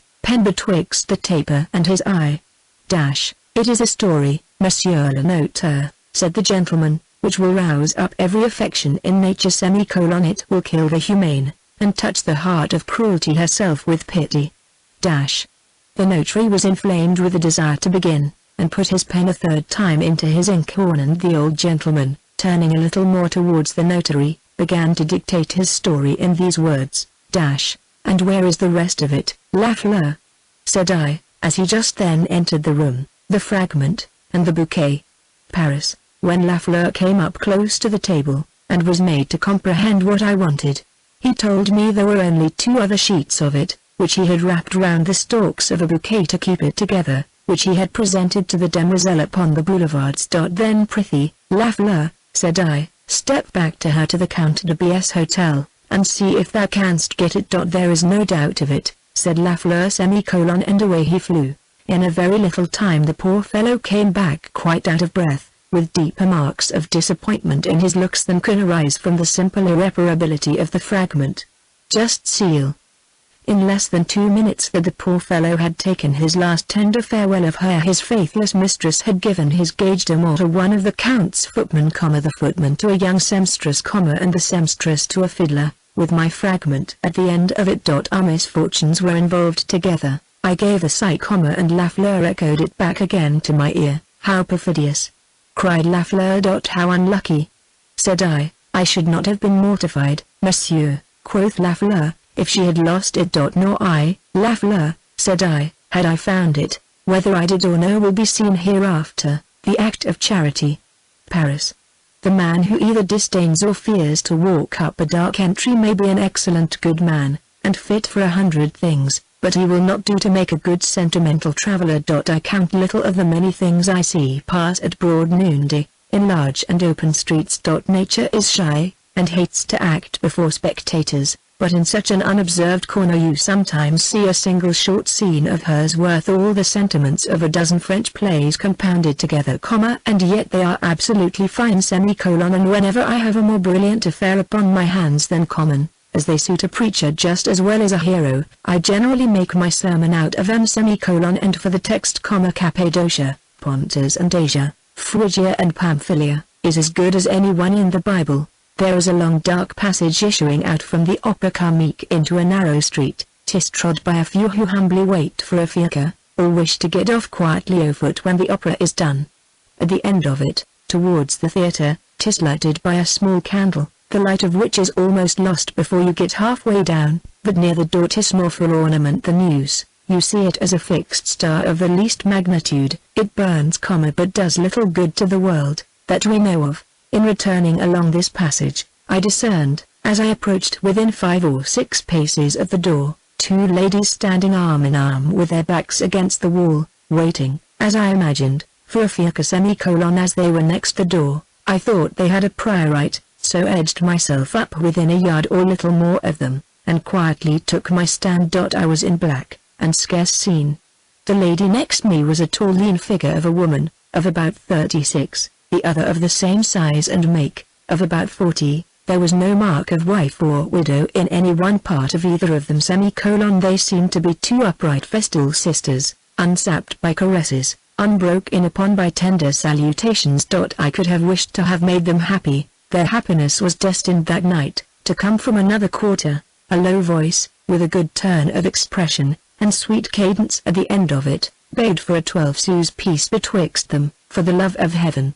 I thought it singular that a beggar should fix the quota of an alms, and that the sum should be 12 times as much as what is usually given in the dark. They both seemed astonished at it as much as myself. 12 sous, said one. A 12 sous piece, said the other, and made no reply. The poor man said, he knew not how to ask less of ladies of their rank, and bowed down his head to the ground. Pooh, said they, we have no money. The beggar remained silent for a moment or two, and renewed his supplication. Do not, my fair young ladies, said he, stop your good ears against me. Upon my word, honest man, said the younger, we have no change. Then God bless you, said the poor man, and multiply those joys which you can give to others without change! I observed the elder sister put her hand into her pocket. I'll see, said she, if I have a sous. A sous. Give 12, said the supplicant. Nature has been bountiful to you, be bountiful to a poor man. I would, friend, with all my heart, said the younger, if I had it. My fair charitable, said he, addressing himself to the elder, what is it but your goodness and humanity which makes your bright eyes so sweet, that they outshine the morning even in this dark passage? And what was it which made the Marquis de Santerre and his brother say so much of you both as they just passed by? The 2 ladies seemed much affected, and impulsively, at the same time they both put their hands into their pocket, and each took out a 12 sous piece. The contest betwixt them and the poor supplicant was no more. It was continued betwixt themselves, which of the 2 should give the 12 sous piece in charity. And, to end the dispute, they both gave it together, and the man went away. The riddle explained. Paris. I stepped hastily after him. It was the very man whose success in asking charity of the women before the door of the hotel had so puzzled me. And I found at once his secret, or at least the basis of it, was flattery, delicious essence. How refreshing art thou to nature! How strongly are all its powers and all its weaknesses on thy side! How sweetly dost thou mix with the blood, and help it through the most difficult and tortuous passages to the heart! The poor man, as he was not straitened for time, had given it here in a larger dose. 'Tis certain he had a way of bringing it into a less form, for the many sudden cases he had to do with in the streets, but how he contrived to correct, sweeten, concenter, and qualify it, I vex not my spirit with the inquiry. It is enough the beggar gained 2 12 sous pieces, and they can best tell the rest, who have gained much greater matters by it. Paris, we get forwards in the world, not so much by doing services, as receiving them. You take a withering twig, and put it in the ground, and then you water it, because you have planted it. Monsieur le Count d'Aubigny, merely because he had done me one kindness in the affair of my passport, would go on and do me another. The few days he was at Paris, in making me known to a few people of rank, and they were to present me to others, and so on, I had got master of my secret just in time to turn these honors to some little account. Otherwise, as is commonly the case, I should have dined or supped a single time or two round, and then, by translating French looks and attitudes into plain English, I should presently have seen that I had hold of the covert of some more entertaining guest, and in course should have resigned all my places one after another, merely upon the principle that I could not keep them. As it was, things did not go much amiss. I had the honor of being introduced to the old Marquis de B. In days of yore he had signalized himself by some small feats of chivalry in the corps d'amour, and had dressed himself out to the idea of tilts and tournaments ever since. The Marquis de B wished to have it thought the affair was somewhere else than in his brain. He could like to take a trip to England, and asked much of the English ladies. Stay where you are, I beseech you, Monsieur le Marquis, said I. Les messieurs Anglois can scarce get a kind look from them as it is. The Marquis invited me to supper. Monsieur P., the farmer general, was just as inquisitive about our taxes. They were very considerable. He heard. If we knew but how to collect them, said I, making him a low bow, I could never have been invited to Mons. P.S. concerts upon any other terms. I had been misrepresented to Madame de Q as an esprit. Madame de Q was an esprit herself. She burnt with impatience to see me, and hear me talk. I had not taken my seat, before I saw she did not care a sous whether I had any wit or no. I was let in, to be convinced she had. I call heaven to witness I never once opened the door of my lips. Madame de V vowed to every creature she met she had never had a more improving conversation with a man in her life. There are 3 epochas in the empire of a French woman. She is coquette, then deist, then devote. The empire during these is never lost, she only changes her subjects when 35 years and more have unpeopled her dominion of the slaves of love. She repeoples it with slaves of infidelity, and then with the slaves of the church. Madame de V was vibrating betwixt the first of those epochas. The color of the rose was fading fast away. She ought to have been a deist 5 years before the time I had the honor to pay my first visit. She placed me upon the same sofa with her, for the sake of disputing the point of religion more closely. In short, Madame de V told me she believed nothing. I told Madame de V it might be her principle, but I was sure it could not be her interest to level the outworks, without which I could not conceive how such a citadel as hers could be defended. That there was not a more dangerous thing in the world than for a beauty to be a deist. That it was a debt I owed my creed not to conceal it from her. That I had not been 5 minutes sat upon the sofa beside her, but I had begun to form designs. And what is it, but the sentiments of religion, and the persuasion they had excited in her breast, which could have checked them as they rose up.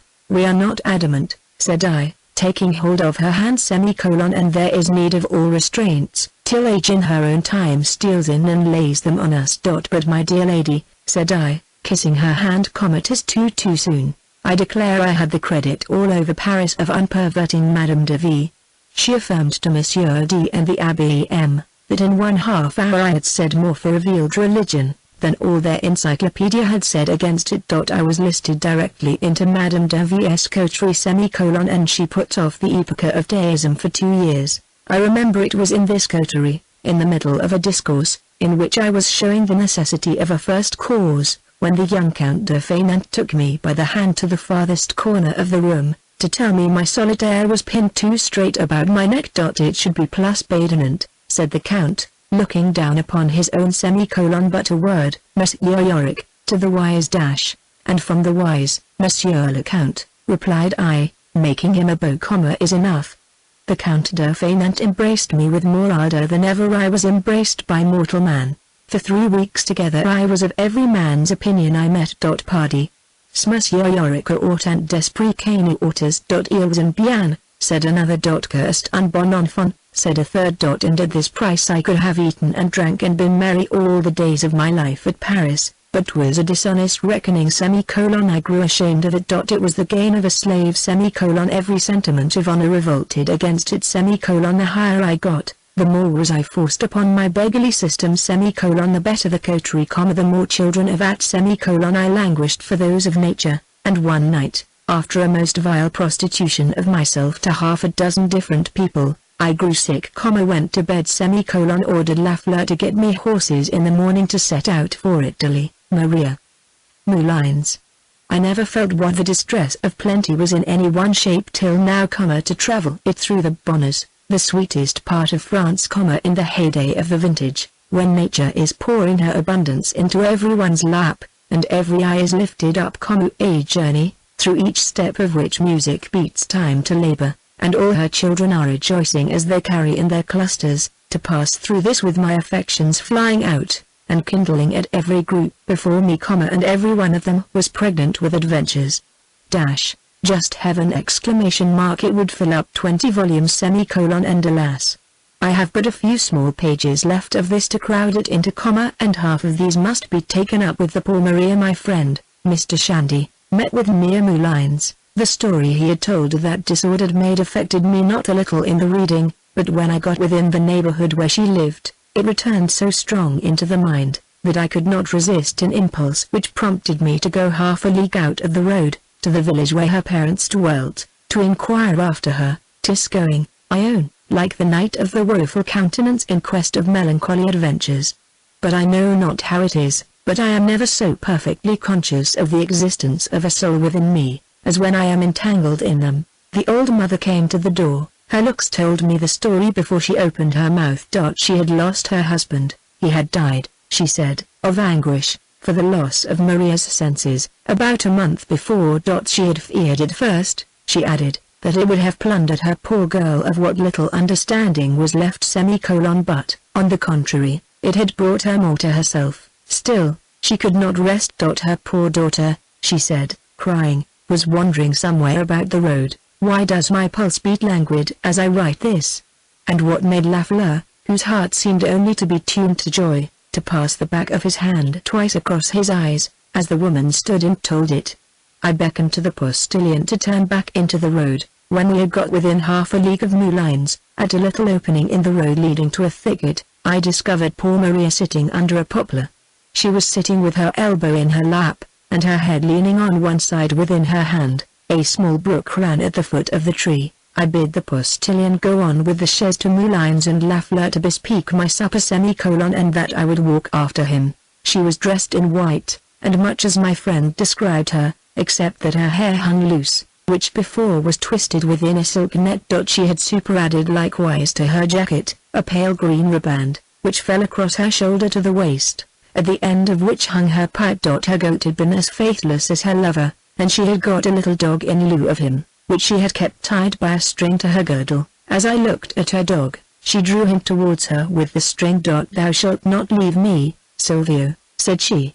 I looked in Maria's eyes and saw she was thinking more of her father than of her lover, or her little goat, for, as she uttered them, the tears trickled down her cheeks. I sat down close by her, and Maria let me wipe them away as they fell, with my handkerchief. I then steeped it in my own, and then in hers, and then in mine, and then I whipped hers again, and as I did it, I felt such undescribable emotions within me, as I am sure could not be accounted for from any combinations of matter and motion. I am positive I have a soul, nor can all the books with which materialists have pestered the world ever convince me to the contrary. Maria. When Maria had come a little to herself, I asked her if she remembered a pale thin person of a man, who had sat down betwixt her and her goat about 2 years before. She said she was unsettled much at that time, but remembered it upon 2 accounts, that ill as she was, she saw the person pitied her, and next, that her goat had stolen his handkerchief, and she had beat him for the theft. She had washed it, she said, in the brook, and kept it ever since in her pocket to restore it to him in case she should ever see him again, which, she added, he had half promised her. As she told me this, she took the handkerchief out of her pocket to let me see it. She had folded it up neatly in a couple of vine leaves, tied round with a tendril. On opening it, I saw an S marked in one of the corners. She had since that, she told me, strayed as far as Rome, and walked round St. Peter's once, and returned back, that she found her way alone across the Apennines, had travelled over all Lombardy, without money, and through the flinty roads of Savoy without shoes, how she had borne it, and how she had got supported, she could not tell semicolon. But God tempers the wind, said Maria, to the shorn lamb, shorn indeed.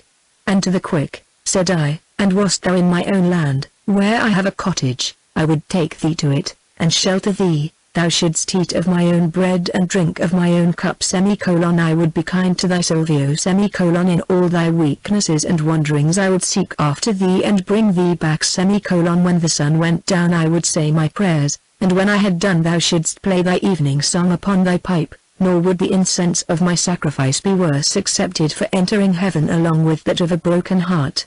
Nature melted within me, as I uttered this, and Maria observing, as I took out my handkerchief, that it was steeped too much already to be of use, would needs go wash it in the stream. And where will you dry it, Maria? Said I. I'll dry it in my bosom, said she, 'twill do me good. And is your heart still so warm, Maria? Said I. I touched upon the string on which hung all her sorrows. She looked with wistful disorder for some time in my face, and then, without saying anything, took her pipe and played her service to the Virgin. The string I had touched ceased to vibrate semicolon. In a moment or two Maria returned to herself, let her pipe fall, and rose up. And where are you going, Maria? Said I. She said, to Moulins. Let us go, said I, together. Maria put her arm within mine, and lengthening the string, to let the dog follow, in that order we entered Moulins. Maria. Moulins. Though I hate salutations and greetings in the marketplace, yet, when we got into the middle of this, I stooped to take my last look and last farewell of Maria.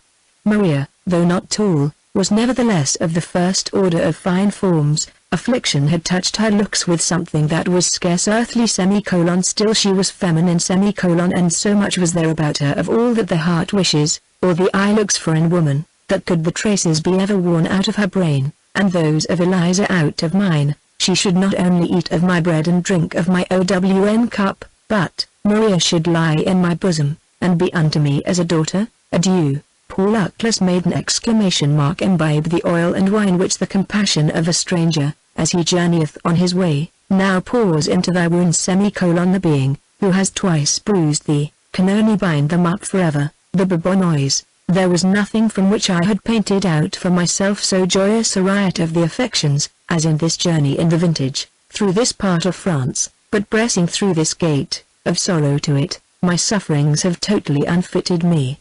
In every scene of festivity, I saw Maria in the background of the piece, sitting pensive under her poplar, and I had got almost to Lyon before I was able to cast a shade across her. Dear sensibility! Source inexhausted of all that's precious in our joys, or costly in our sorrows. Thou chainest thy martyr down upon his bed of straw, and 'tis thou who lift'st him up to heaven! Eternal fountain of our feelings! 'Tis here I trace thee, and this is thy divinity which stirs within me, not that, in some sad and sickening moments, my soul shrinks back upon herself, and startles at destruction, mere pomp of words! But that I feel some generous joys and generous cares beyond myself all comes from thee, great sensorium of the world, which vibrates, if a hair of our heads but falls upon the ground, in the remotest desert of thy creation. Touched with thee, Eugenius draws my curtain when I languish, hears my tale of symptoms, and blames the weather for the disorder of his nerves.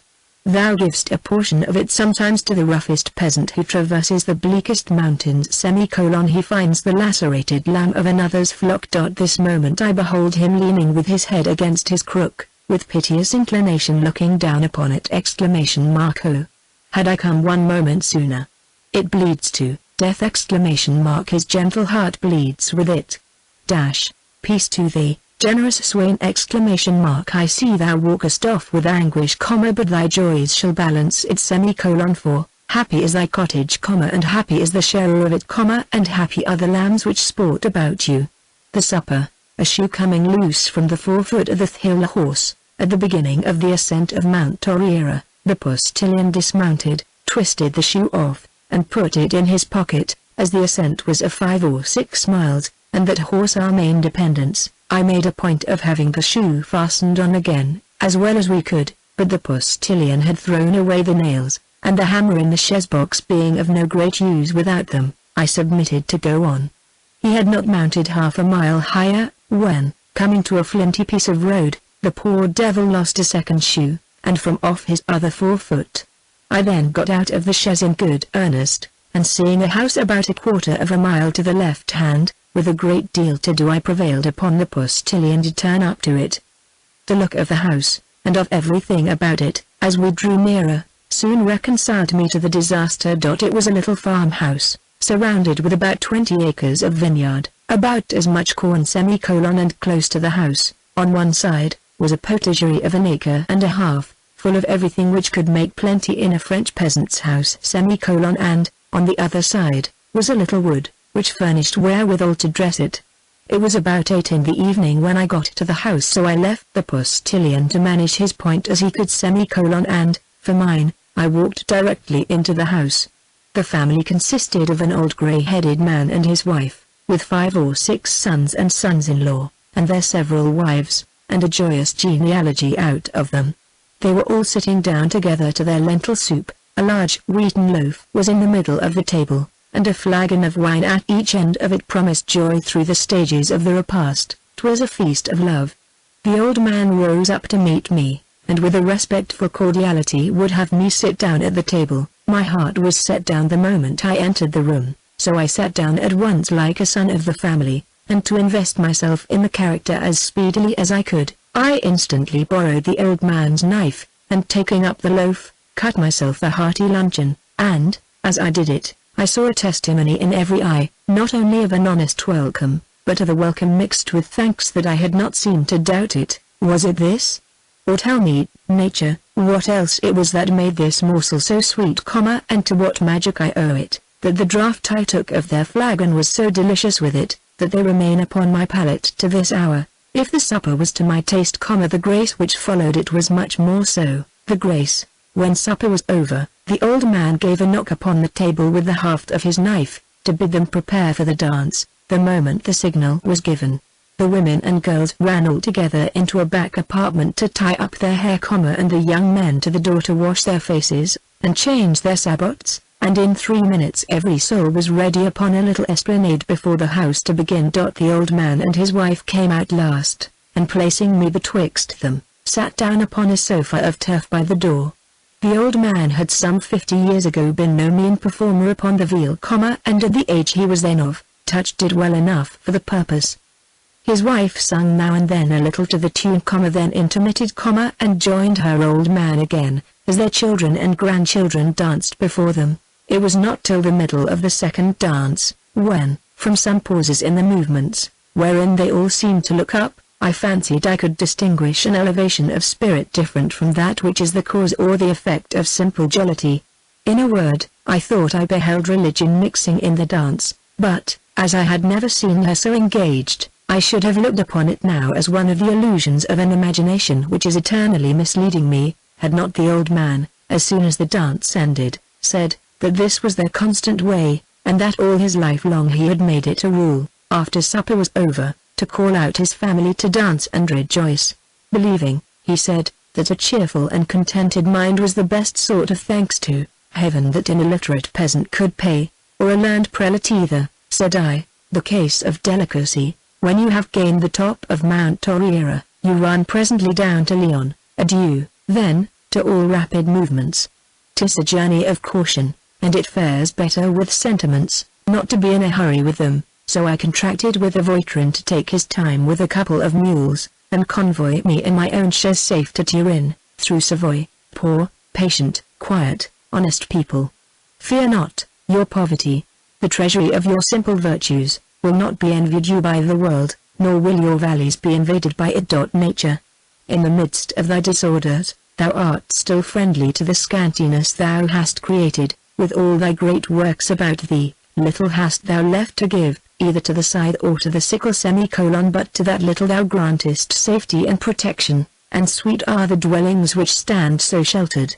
Let the way-worn traveller vent his complaints upon the sudden turns and dangers of your roads, your rocks, your precipices, the difficulties of getting up, the horrors of getting down, mountains impracticable, and cataracts, which roll down great stones from their summits, and block his road up. The peasants had been all day at work in removing a fragment of this kind between Saint Michael and Modane, and, By the time my voiture got to the place, it wanted full 2 hours of completing before a passage could be gained. There was nothing but to wait with patience. 'Twas a wet and tempestuous night, so that by the delay, and that together, the Voitrin found himself obliged to put up 5 miles short of his stage at a little decent kind of an inn by the roadside. I forthwith took possession of my bedchamber, got a good fire, ordered supper, and was thanking heaven it was no worse, when a voiture arrived with a lady in it and her servant maid. As there was no other bedchamber in the house, the hostess, without much nicety, led them into mine, telling them, as she ushered them in, that there was nobody in it but an English gentleman, that there were 2 good beds in it, and a closet within the room which held another. The accent in which she spoke of this 3rd bed, did not say much for it. However, she said there were 3 beds and but 3 people, and she durst say the gentleman would do anything to accommodate matters. I left not the lady a moment to make a conjecture about it, so instantly made a declaration that I would do anything in my power. As this did not amount to an absolute surrender of my bedchamber, I still felt myself so much the proprietor, as to have a right to do the honors of it. So I desired the lady to sit down, pressed her into the warmest seat, called for more wood, desired the hostess to enlarge the plan of the supper, and to favor us with the very best wine. The lady had scarce warmed herself 5 minutes at the fire, before she began to turn her head back, and give a look at the beds, and the oftener she cast her eyes that way, the more they returned perplexed. I felt for her and for myself, for in a few minutes, what by her looks, and the case itself, I found myself as much embarrassed as it was possible the lady could be herself.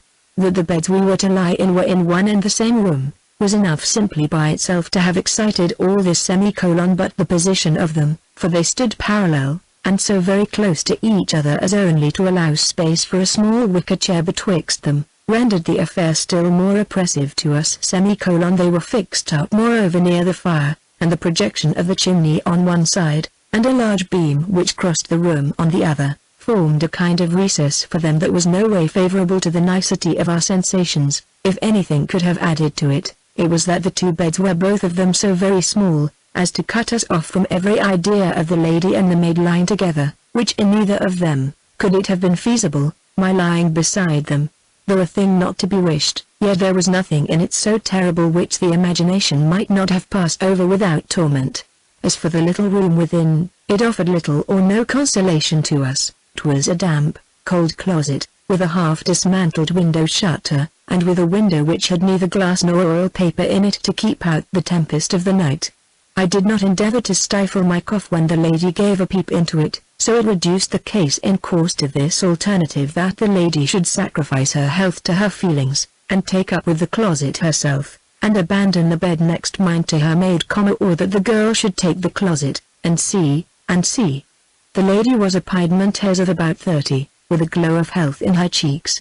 The maid was a Lyonnaise of 20, and as brisk and lively a French girl as ever moved. There were difficulties every way, and the obstacle of the stone in the road, which brought us into the distress, great as it appeared whilst the peasants were removing it, was but a pebble to what lay in our ways now. I have only to add, that it did not lessen the weight which hung upon our spirits, that we were both too delicate to communicate what we felt to each other upon the occasion. We sat down to supper, and had we not had more generous wine to it than a little inn in Savoy could have furnished, our tongues had been tied up, till necessity herself had set them at liberty. But the lady, having a few bottles of Burgundy in her voice, sent down her filter chamber for a couple of them, so that by the time supper was over, and we were left alone, we felt ourselves inspired with a strength of mind sufficient to talk, at least, without reserve upon our situation.